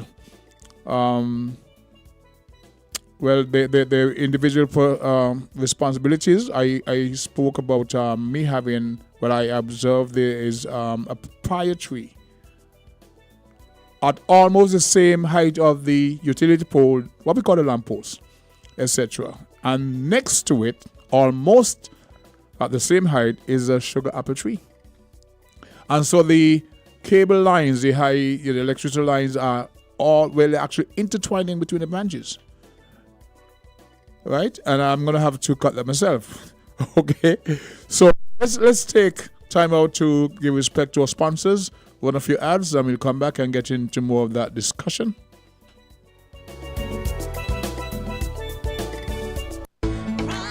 Hey, it's your boy S.A. Here's your Value Mart Idea Specials, running May 30th to June 12th. Now, our Value Club Blue Tag Specials. General Mills cereals, $14.99. Purex liquid detergent, $15.99. Almond Breeze milk, $9.99. Starkist tuna water and oil, $3.99. Wishbone salad dressing, $11.99. Stonewich ice cream bars, $19.99. And now, our very low weekly value deals. Ideal Essential Everyday Peanut Butter, the $8.99. Essential Everyday Oats, quick and old fashioned, $15.99. Ideal Essential Everyday Salt, plain and iodized, $4.89. Biofy shampoo and conditioner, $5.49. Arm & Hammer deodorant, $8.99. Hygiene Essential Everyday Mac and Cheese, $2.99. Shop smart, shop Value Mart. Get ready to celebrate Dad in style with our Father's Day savings and wellness celebration at Hortford's Furniture and Appliances and Ashley Furniture Home Store and Hortford's Building and Neva Center. From June 13th to 15th, treat Dad and save big with our amazing deals and special offers. At Hortford's Furniture and Appliances and Ashley Furniture Home Store, enjoy 25% off refrigerators, TVs, and freezers, plus double cash back for free groceries on all higher purchases. But wait, there's more. At Horsford's Building and Neva Center, take advantage of 25% off store-wide on everything you need to spruce up your home. And mark your calendars for Saturday, June 15th, because we're hosting a men's health and wellness fair at our Horsford's Building and Neva Centers from 9 a.m. to noon. Join us for free diabetes, HIV, and blood pressure checks, PSA tests, and much more. Happy Father's Day from Hortford, where treating Dad and saving big go hand in hand.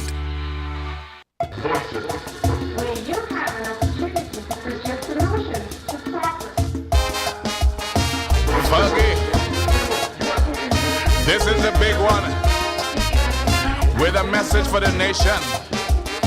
Of all the many calling programs in my country, if you want to talk popularity, it's 98.9 Win FM. Voices with Mr. Paul Ferguson. Calling on any topic you choose.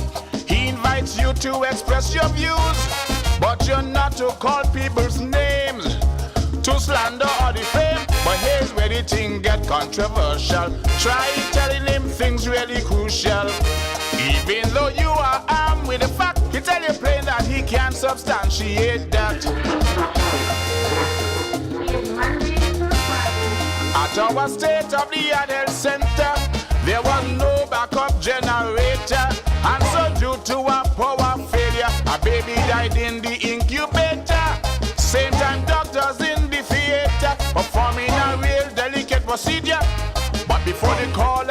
explain further. In jumps the moderator, and he said, I can't substantiate that. I really can't substantiate that. Does it really mean it is not a fact? All because Fergie can't substantiate. Come again, I can't substantiate that. I really can't substantiate that. Does it mean it is not a fact? All because Fergie can't substantiate that. Play the song.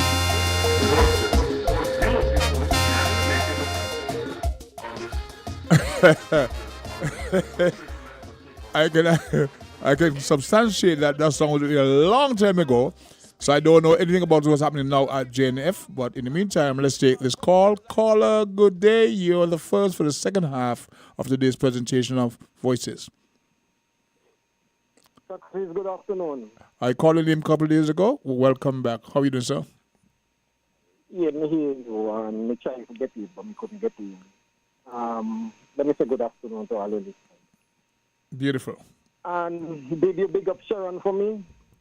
I know she's upstairs listening. Sharon, that's one for you personally. Okay, and you know she did your name, my sister Shari, right? That is correct. Okay. Listen here, hope you can substantiate this.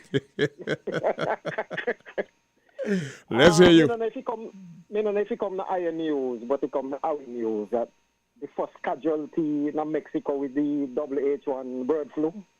No, I haven't heard it, but thanks for sharing with us. Right. So you know now that I come with something else now, you know. Okay. You get that? I know there was a watch about 3 cases in the U.S., but you said there's been the first casualty. Yeah. All right. One death now in Mexico. And then got some kind of skin disease. Like if you rub on something. So let me tell you something. You see the WHO there? Mm-hmm. I want devil. Okay, the world set them up. The world set them up for world health. So anywhere sickness be around the world, them got the resources for find out what this problem be, whatever. Mm-hmm. But the devil now turn around and they use WHO for do work. So, because they respect it around the world. So now work for us. You work against us. You get that? I'm listening. COVID, 9/11, digital. See them work online and so forth and so. Global warming. All wrapped together. The digital money, all wrapped together. One bill. You know, like you go to parliament and you go with different bill. Mm-hmm. But this one now go pass, so you have to tie this one with this one here. Okay. In order for you to pass. 9/11, tie with COVID, global warming, everything. Mankind, I do these things. What is the primary purpose behind these things as far as you're concerned? Here come that the Antichrist. I get ready now for going up on the throne. So everything have to fall in place. No scripture, you know. Everything now have to fall in place. So mankind will under the influence of the devil. I go do everything now to bring in a subjection. You get that? Following you. So the number system. Them go use them. See them bring out COVID, and then panic the world, and then get you for do things through hunger, fright, death. You know what to dead. So you want to take the vaccine. You remember Cousin Henry, Socrates, you get me second job. You remember all that? Yes. She's a believer. I forgot. Mm-hmm. Me not forgot. You get me? Me got the record. And I hope she's listening because she will call in. Right? Mm-hmm. Anyway, let me move on. Okay. Eli on Eli X. Wednesday. They tell you for stop talking about this, then religious talk. You remember? Yes. Listen to me. Eli, hope you listen. The word of God say, heaven and earth shall pass. But his word shall not. The only thing I go remain are the word. You get that? To your mind, how is the word manifested? Say that? In your mind, how is the word manifested? All things shall pass away, heaven and earth, but the word shall not. The word are going to remain. The word are the only thing I going to stand. Why the word? Christ. That is what I was asking. The only thing I going to stand, only what you do for Christ, you know. You get that? There's a song that speaks to that. Listen, praise up the great men of the world, kings and presidents and men who make influential in the world. They've all passed. At the end of the day, every man have to stand before God to give an account. And no care how great the man is beat on the earth where man I look up to. And he not accept the blood of Christ. And at the lake of fire again. You get that? According to the scriptures.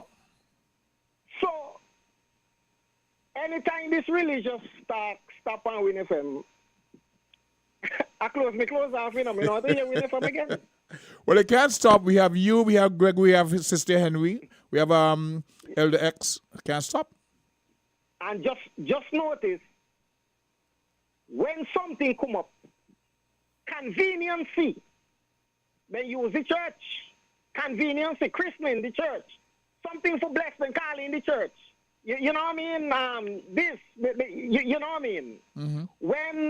When conveniently you run at the Bible and you pick one scripture for back up what you're saying. Mm-hmm. But then on the other end now, you still don't want to hear nothing about Christ Jesus and so forth. We got some lot of hypocrites I live in this world, but even if it straighten out themselves. What can them Socrates? It's a pleasure to hear every time. Welcome back to the program. Right? Okay, good. And I don't know if they put the WhatsApp number in places yet, but that's... They put the WhatsApp in place, man, because he got some things that we need for correct. Sharon upstairs. Put the WhatsApp number in place. Yes, me hear you say the Church of England. Nothing go like that. There is only one church, and the blood was saint. There is no church in England. England no go find no cross, go dead for nobody's sin. Okay? The Anglican Church. The Anglican Church in Sandy Point was first called the Church of England. Listen to me. Listen to me, Socrates. The physical structure, what you're saying, there's no such thing as a body in Christ, but there's a physical structure known as the Church of England.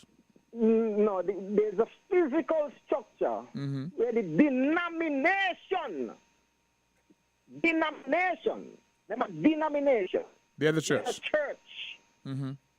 That is not the church. Church are you, the individual. You get that? That blood wash. So you can get that denomination there, right? And the organization there. And not one single church inside this also ever congregate. You get me? Because nobody is saved. So just move. And I really thank Christ. And remember, Socrates, who made the architect of killing Christ? The religious leaders. That's correct. So then and therefore, who they may follow? I know me Christ they may follow, because they know the killing. So the devil under the influence of the devil. You get that? So Socrates do not continue to talk about the Church of New England. So the domination of the Church of England, the denomination of the Church of England, right? But they're not a church, because you could get all devils right inside there, just to carry out some religious act, and don't even follow the Bible. That is Okay, correct. then. That is correct. Good. Thanks again for your contribution. We're always welcome to hear you here on the program. Okay. I hope you guys can put that WhatsApp number in place. He and others have been asking for that so they can make the contribution. There are times when the coins are not really together and such. So we take a second caller. Go to caller, you're live on Voices. Good afternoon, Socrates. I'm back again. Okay. With another observation I made around town. During the carnival and other events and activities, Skellig usually does a connection that they put. So if you want to use the electricity, yes, you could connect to it. Mm-hmm. There are some boxes that they have around town with electricity in them. There's one on Central Street, right in front where Paris Pharmacy is. You remember where Paris Pharmacy was? Yes. On the other side where the floor is now? Yes. There's one there on a lamppost. It's about maybe 7 feet, 6 feet away from the ground. Mm-hmm. Anybody could be walking there, taking with a bad feeling, hold on, and get their hand put into the socket and get electrocuted. Isn't it locked? Huh? Isn't it locked? No. If they're listening, they know exactly what I'm speaking about. Mm-hmm. There are two wires. There are two wires that come down from the wire up on the pole. And they go into a black box. And you have a connection on the left, one on the right. But for you to be able to get the current, they have to go and put in a thing like fuse. a fuse or whatever. Yes, you have to have a fuse. Yes, but what I'm telling you, if your finger go in and touch, so anybody could go there and get the electricity illegally. You just have to know how to make the connections. And I find them things too low, and they're very dangerous. You have another one there on right to the bottom of 4th Street, there where the crossing is, to go across to the old Treasury building, right where you press the button to cross the road there. Yeah. The one more up to the post office side. Okay, yes. Yes, there's one there as well. And there's another one down there by the roundabout there by Port Zante where everybody hang out under the tree there, where Sheila does be there, where she can't selling food and things. There's another one right there in the bush. And these things have high voltage current in them. I'm appealing to Skellig to send somebody there and get them there. And, you know, I can't understand why is it and how is it they're so careless with these kind of wires. You know, they need to put them up higher that when you go, if you have to go and do your connection, you use a ladder and go up. You know what I mean? They shouldn't be that low. So there was a few that I observed already, and I reached out to somebody, and they was able to go and deal with it. Address them? Okay. And I'm not getting the person now, so I'm making the appeal for Skellig to go and please get them wires and move from there, put them higher up on the post. Okay. I always thought you just needed a fuse first to be able to get electricity. But your concern is that you don't mind them being there, but they must be out of the reach of the average person. Yes, out of the reach, yes, sir. Okay, well, thank you. Thank you very much for that contribution. It's very important, and I think they will get the message if they are in the reach of the ordinary person who can just reach up and then connect wires and get electrocuted. That has to be addressed. I have seen a couple of signs on the post downtown where you have to duck before I hit my head. So that's a different story, but let's take this as caller. Good day, caller. You're live on Voices. Socrates, good afternoon. Good afternoon. Welcome to Yes. Yes, I would like to say what I'm about to say quickly. Socrates, number one. Mm-hmm. 2 books you can read that debunk the myth that the church used to say that the earth was flat, and that the Bible teach that the earth is flat. I never said that the Bible taught that the earth was flat. Right. You said the church started. Who sponsored Columbus? But what I'm saying, wasn't it Roman Catholic Church? Huh? Who sponsored Columbus? Who sponsored Columbus? Wasn't the king and Catholics. the queen gave him the money? The Catholic. Spain, the Catholic Church. I understand what Queen Isabella who gave him the money to come down here. Yes, but it was all endorsed by the church. The thinking then was that the world was flat. No, and the church endorsed that belief. Because before Columbus left, they already had spherical globes of the earth. And that were already teaching that the earth was spherical. Nobody at that time, especially where the church was concerned, thought that the earth was flat. And there are two books that I would like to mention, because there are many people who go around teaching what you just said, and they also say, in addition, the church teach it because the Bible teach it. There are many of those who go around saying such. And they never read any proper historical account of that. I never mentioned the Bible. I never mentioned the Bible. Mention it. You're correct. You never mentioned the Bible taught it. But there are those who do mention it, and I would like to recommend two books that debunk those two myths. One book is called Falling Flat, a refutation of the flat earth claims by Danny Faulkner. Refutation. You can get that on Amazon. Mm-hmm. And then there is another one. There is another one called Flat Earth, the history of an... Let me go with that again, because something is in the background. The name of it is Flat Earth, the history of an infamous idea by Christine Garwood.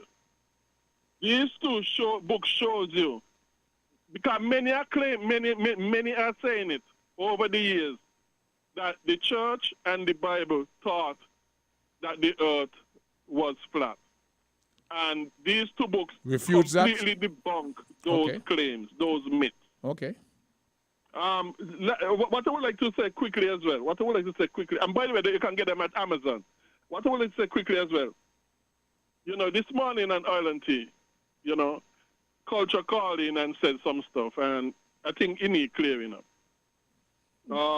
Because based upon what I said, and let me say this, to tell somebody that they just judge and stop judging and them sort of stuff, to tell somebody so, is for you to be judging that person of judging. And you're telling somebody to stop doing something that you are doing. Because when you tell somebody to stop judge, that they are judging, you are judging them as such. Yeah. They're judging you as a person judging somebody else. Being judgmental or whatever. Mm-hmm. And that's hypocritical, because when you're pointing one finger at the person but three pointing back at you. And what I'm saying, that is a misinterpretation. The judgment is a misinterpretation of scriptures. Well, the scripture says, judge not, lest you be judged. Right. It's an admonition. Yeah, right. And if you go down in the rest of the scripture, he says, and whatever standard you use to judge, that standard will be used back to you. You hypocrites. So what Jesus was doing, Jesus was telling the people, hey, you are hypocritical for judging people by a standard, and you are using a different standard for your own self to judge your own self. But let me tell you, in the end, the standard going to judge both you and them. So stop judging people by a different standard. Only judge people by the standard that you are using, which should be the Bible. But not only that, but Jesus said, I think it's in John chapter 6 or John chapter 7, what I know it too. Jesus told his disciples not to judge by appearance, but judge righteous judgment. He said his people judge righteous judgment. And Paul said in 1 Corinthians chapter 1, either chapter 1 or chapter 2, the spiritual man judges all things. But even this chapter, in Matthew chapter 7, where Jesus said, judge not, least you be judged, because whatever standard you use to judge others, it's going to be used back to you.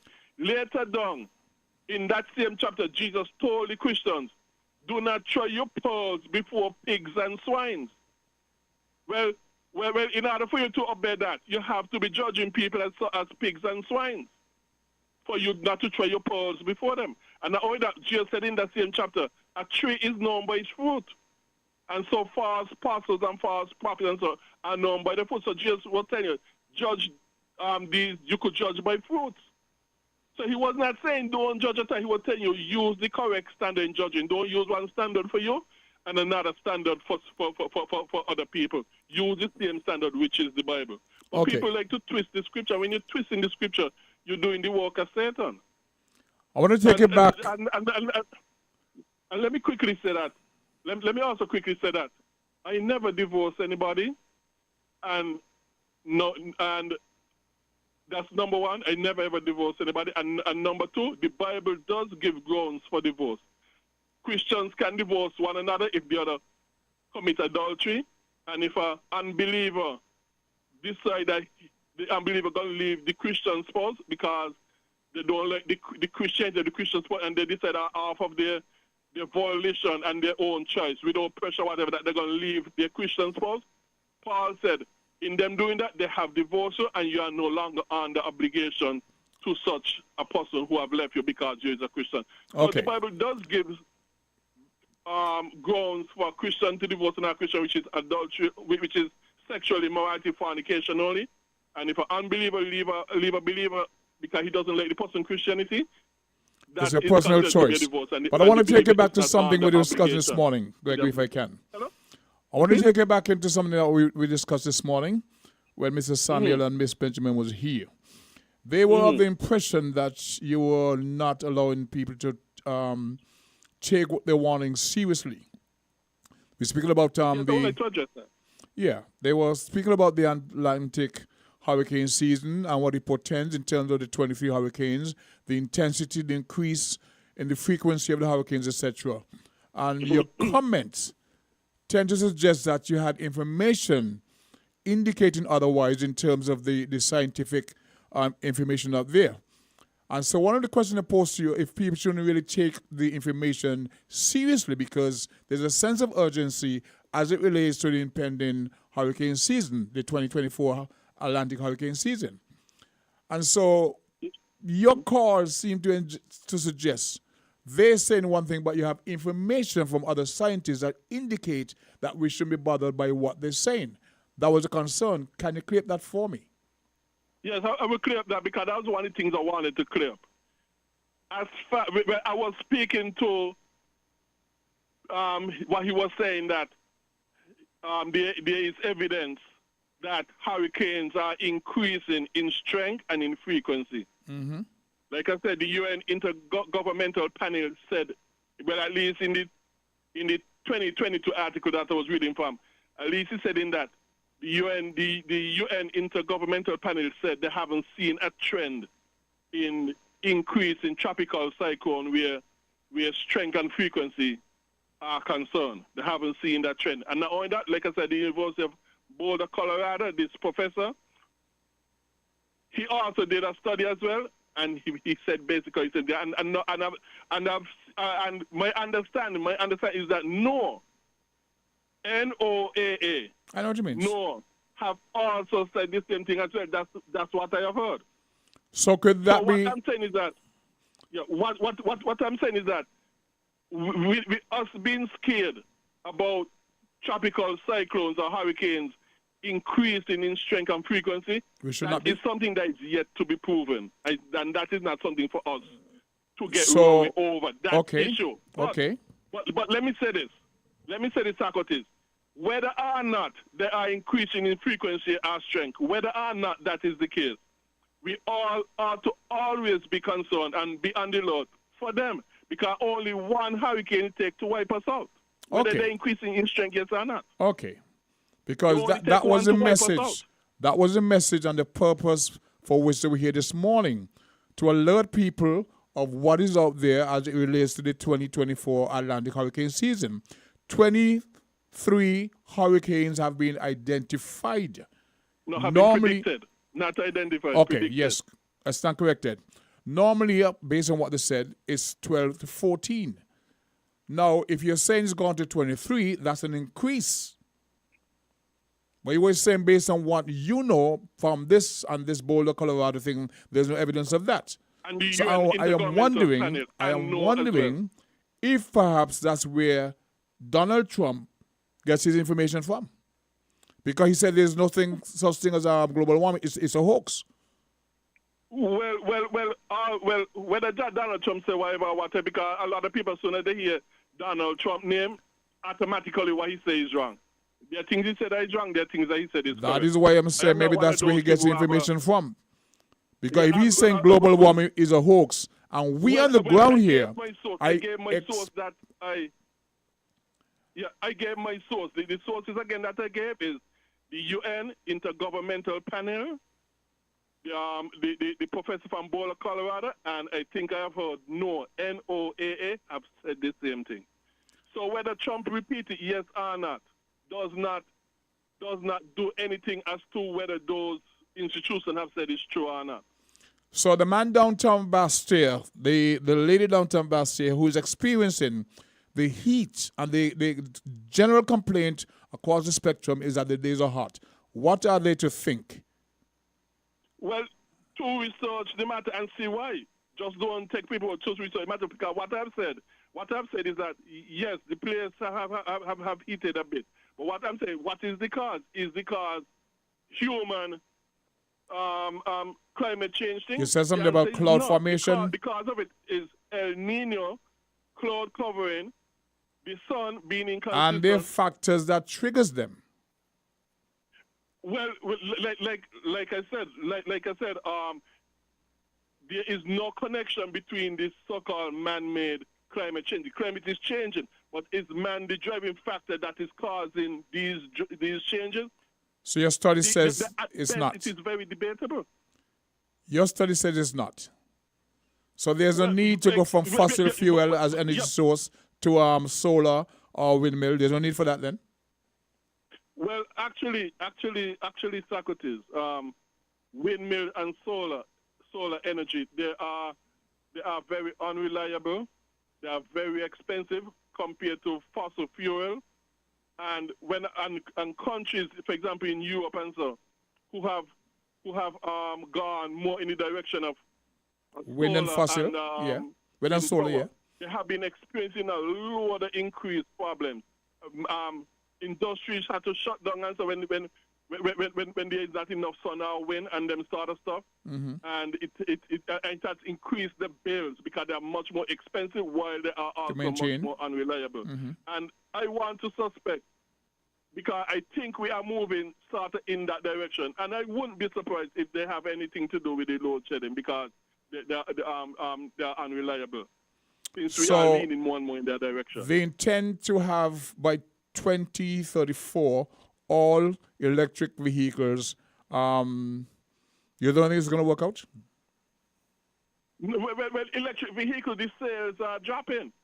People are becoming disappointed in them because they're not as reliable as the gas fuel vehicles. But and lithium batteries. Your data is from where? Huh? Your data is from where? If they claim your data, where do you get your data from? For example, I mentioned a website, heartland.org, because they have all kind of different scientists there. Okay. Heartland.org, and not only that. What is very dangerous about these electric vehicles is that when the lithium batteries catch a fire, and it does so spontaneously, everywhere. When they catch a fire, you cannot out them. So if they catch a fire in your garage near your house, near other vehicles and them sort of stuff, you cannot out these vehicles. You have to let them burn. Okay. They're not easy to deal with. And not only that, but when they do have problems, they're far more expensive. Well, they're a lot more expensive to repair. I gather that. To repair and that sort of stuff. I gather that. And they're so expensive too. On top of that, they're very expensive. So all is not hunky-dory with this green energy, green alternative way that people want to go. It is making countries to be worse off and to increase, and it is increasing the cost of living. Okay. Including but electricity last bills. question for you. Would you support NEMA in the effort to get people aware and to be concerned about the impending hurricane season in terms of the preparation, taking things seriously, and anticipating a much more active 2024 Atlantic hurricane season and the potential impact on the islands? Will you support them in the effort this morning? I'm going to answer a question, but let me just say this quickly. You know, the Hurricane Center sometime ago, a few years ago, predicted increased hurricane for Florida. Because the result. I'm not dealing with that. I'm talking about St. Kitts today and what we're discussing. Yeah, but answer your question, because it ties into what I'm saying. It ties in very much. Listen to it ties in. Because of that increase, because of that prediction of increased hurricane that will come to Florida, many tourists, many hotels lost a lot of tourists, and the year turned out to be lackluster. Gregory, So what I'm saying, after Hurricane Hugo hit, a lot of people went and boarded up and things for anticipating. Nothing happened. After Hugo, prior to Hugo, we were blasé. We ain't taking on that, and Hugo was an eye-opener. So the next hurricane season, people went out, bought material, boarded up, prepared in anticipation for a hurricane to hit. Nothing happened. I am asking you if you support the efforts of NEMA this morning, trying to sensitize the public at large of the impending hurricane season, the increased expense. Do you support it, yes or no? Don't give me reference to Florida years ago. It's not a yes or no question. It's not a yes or no question. And I'm going to answer it now. It's not a yes or no question. I'm going to answer it now. I would support NEMA in making people aware that hurricanes are very dangerous and only one it takes to wipe us out. I will support them in that. But I will not support that we know whether it's going to be more active or not, because that's just guessing.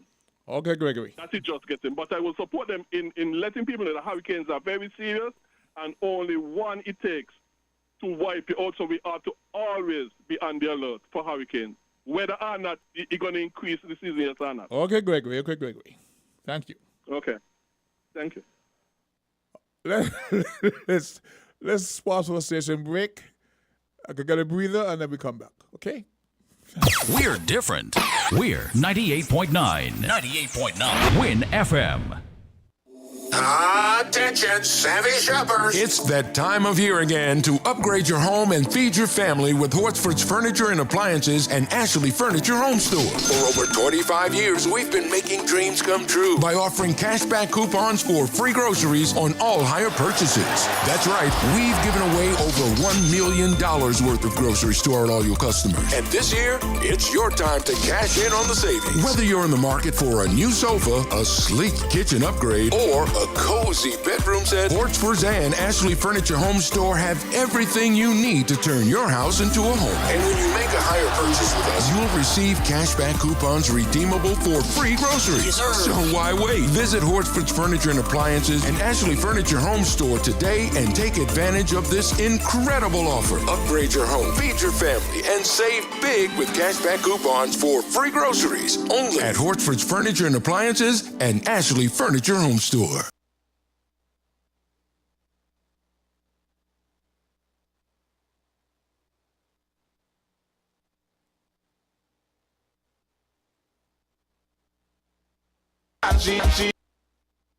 Erasmus would come on the line, telling the nations everything fine.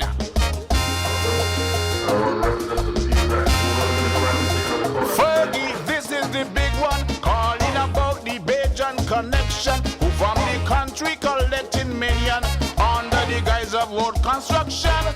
Look how long the Bajan advisor assaulted a female police officer. Yet she can't find one prosecutor who will prosecute the fella. But Fergie said, I can't substantiate that.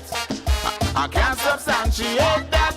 Does it really mean it is not a fact? All because Fergie can't substantiate that. Where you say, I can't substantiate that.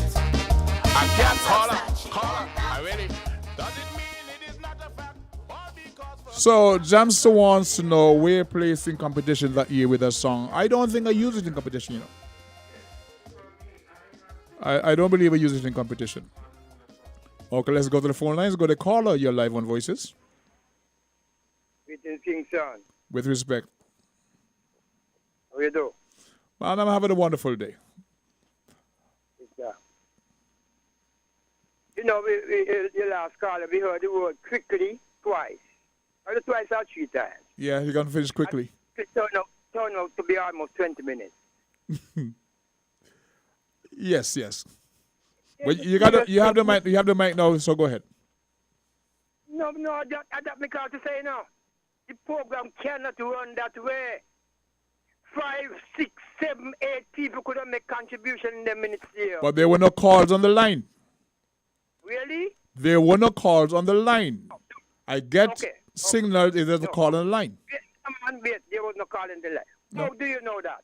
Because the engineer is monitoring the board. How many lines they are using? Pardon? Apart from the overseas line, how many local lines they are using? There are 2 lines, and the engineer is monitoring, and he indicates to me if there's a call on the line. You know, so we tried the 662 number 3 times. You called it 3 times? Yes. The 662, he said call it 3 times? James is saying no. Maybe it didn't come through. So that means we're calling the wrong number. We apologize. But it can't continue so. And then now, most of the argument is concerning the same religious and Bible thing. Religious and Bible thing. It's taking us nowhere. We have other things we can reason about. Blessed love. Blessed love. Mr. Simmons, good afternoon. How are you? I hope all is well. The thing is, there's certain times when persons calls and we engage in a conversation, whether you like it or not. I get indications or indicators from the engineer who's monitoring if there's another call. If there's another call, we stop, we entertain. Like now, I am told there's a call. Good day, caller. You are live on Voices. Good day. Good afternoon, the King. Good afternoon, Zia. How are you? I'm giving thanks to life. May I have permission to speak? Most certainly. Everyone really have a voice, and everyone will lend to the debate, the discussion, religious or otherwise. All right, that's a take. But I am not, and I'm going to defend with my core our mothers and our fathers because they was being wrong, especially our mothers. So when it comes to this religious debate, I'm wanting to sideline our mothers when they have a contribution to make and want to justify it with any biblical reference. I'm going to defend that. So I don't really care about how many contributions going to be made on the religious end. Whenever you're going to come and attack our mothers and fathers and say that they are not in any authority to speak, that is a lie. It was a lie, it continues to be a lie, and it cannot be justified. Okay, what does that relate to? For instance, we had a conversation, I think, was on the last program you was there. And on Wednesday? And Greg continued to speak about women in leadership and church and other things. I get the reference. You have to listen to me. I get the reference. You have to listen to me. Right? That reference. I am saying it is a lie. Our mothers was always leaders of communities and leadership role on the highest echelon. But when the lie crept in, and the irony of the King, a lot of our women uphold this foolishness about their own selves, because they're reading the Bible and they feel like, oh, it's so. Even though I don't subscribe to the Bible narrative as it is right now, we are working to fix it.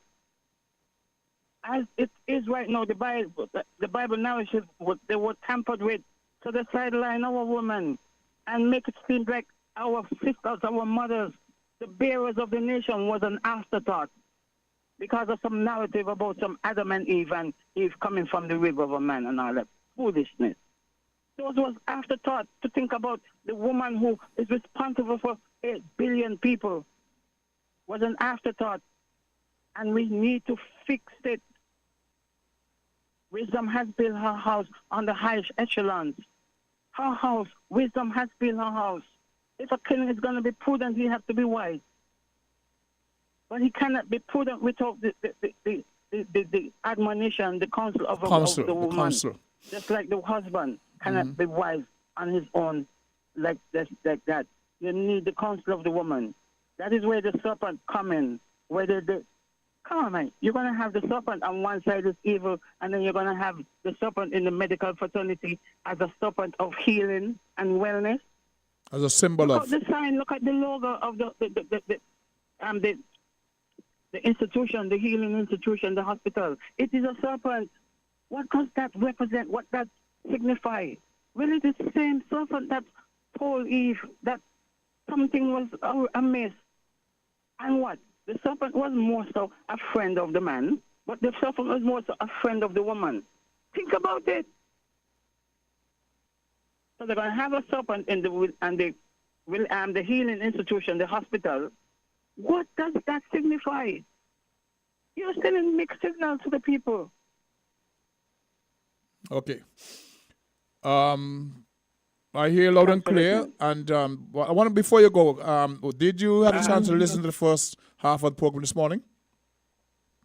I don't know, because I was doing something. But I heard about, I sat down with the representative from NEMA. Mr. Samuel, he was talking about the anticipated increase in the hurricanes, the frequency. They're now 23. They're normally 12 to 14. And he brought a message of preparedness, anticipating how devastating this could be. So the reason why I asked the question is to whether or not you supported his efforts. The effect and all of that conduciveness, it will be down to the Latino, the Spanish, El Nino and La Nina. Probably it's in the warming of the water and the climate. When the climate is forecast to be warmer, they say El Nino or La Nina, whatever, connotation they will use. Mm-hmm. And then that's how they will come up with the amount of named storms. What would potentially become major hurricanes and we have seen it earlier. We have a tropical disturbance about a week or two ago. And so even before June, we have seen that. Yeah, I'm familiar with it. Yeah, I just wanted to know if you supported their effort, the purpose for which we're here this morning, to bring a message of preparedness, to resensitize our people about the need to ensure that the tall trees next to houses are addressed, know where the hurricane shelters are in case of emergency, this kind of stuff, because as they said to me, they seem to be very blasé about it. It always some sensitization, whether they're early or they started to come aware that they need to really ramp up their efforts. Mm-hmm. I don't know, but we need to be prepared. That was the message. We need to know persons going to the hurricane shelter prior to. Know where they are, the contact numbers, etc. Yes, I offer that, preparing the nation for the unforeseen coming, and to mitigate the impact on lives, especially. These are the times when a lot of food trees will be toppled, a lot of food. And that is why I am in the clarion call for planting. The Minister of Agriculture said he have already sourced 13,000 coconut palms. They're not here yet, but I just want to give them a little guidance. I have already identified a few guts, like the Alois gut that will come all the way down to Westbourne Street, Westbourne gut, and Keys gut. And I just want about 24, 30 young men who does a good job to assist me with the mattocks, and let's start the revolution. My revolution is going to be with a tool, but not with a detrimental tool. A revolution to redefine and to really bring about paradise in St. Kitts and Nevis, like what Marcus Garvey said. The potential is there. Let us live the reality of that potential. Okay. I want to really spearhead that revolution, not only me, but others. But I want to, get the source coconut palms and start planting with breadfruit, because this climate here, the scientists already said the breadfruit plant is the most resilient fruit that we can plant right now. We don't know how long this phenomenon is going to last. So we got to start sourcing those trees and start planting. Okay. I'm all for that, the king. They don't listen to me, But I just went up. I went up Timothy Hill a while ago. I said from Brimstone Hill, Monday, I said it. Go and fix the culvert, that slab, that some accident probably occurred and the slab was protruding out in the road. So when you're coming down, you would have been impeded. And it pleased my heart to see that someone listened and went, and it is solved, it is rectified. I want to send out a call to Christoph Harbour. Those guys who have those new buses, I told them, 5, 6 of you can lend your voices.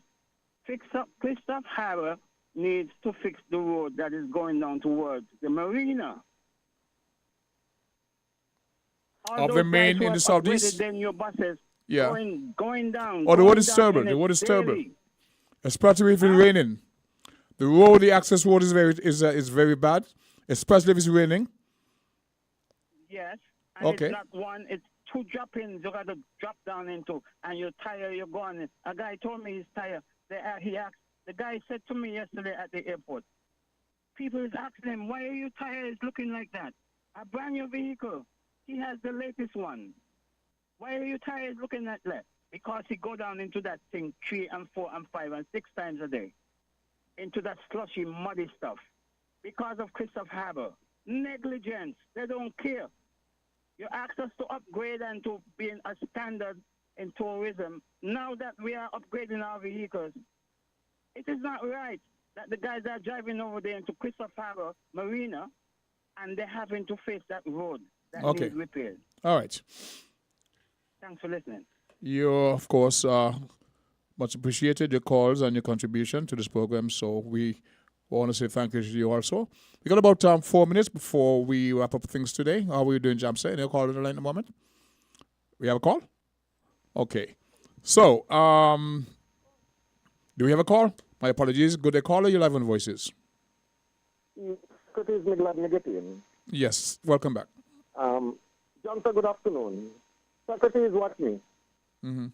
Anyone you get pertaining to disaster, everybody got to listen to WINNFM. Take heed. All right? Yep. Now, listen to me. Noah prayed 420 years, and nobody take heed. I see them perish, right? That is correct, based on the biblical text. Yeah. The people of Sodom and Gomorrah, they get warning that the city may go up on fire. But then I believe Lot and the family start out and the wife take one glimpse back.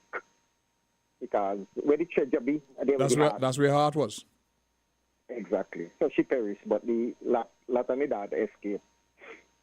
Listen to me now, Socrates. When me want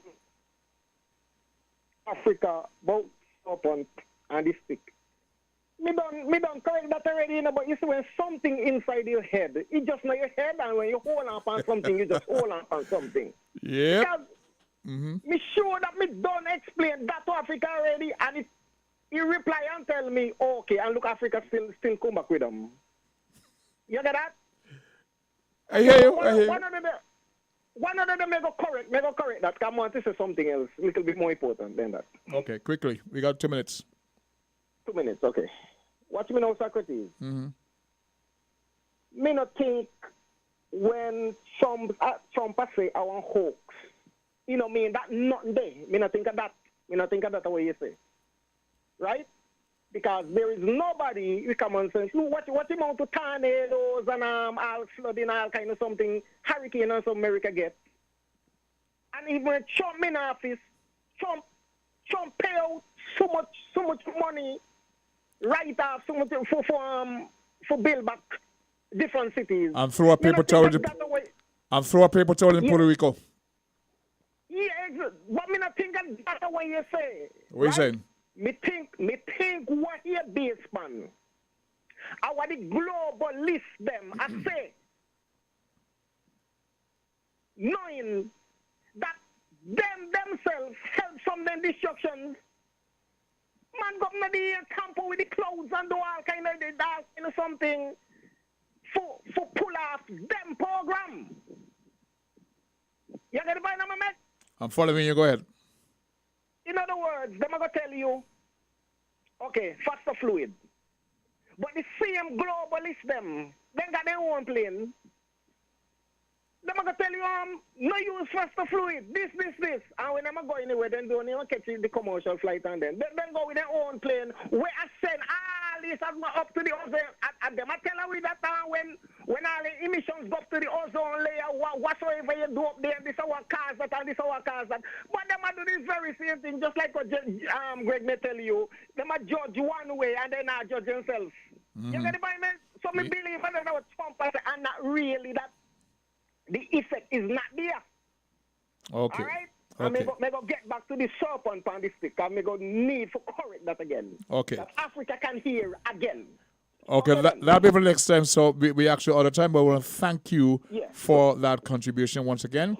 We are the close of play of today's presentation of Voices.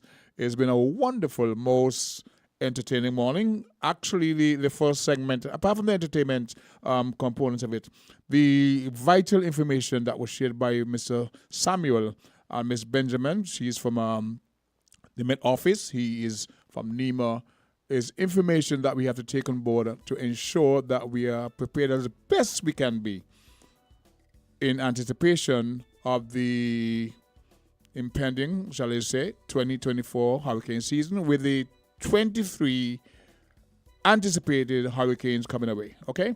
On that note, I want to wish all and sundry a most wonderful weekend. For some, it's Fantastic Friday. Some are saying thanks God it's Friday. It leads into the weekend. Have a safe, wonderful one. And perhaps on Monday, we can have a little more of a discussion on this program called Voices. Adios.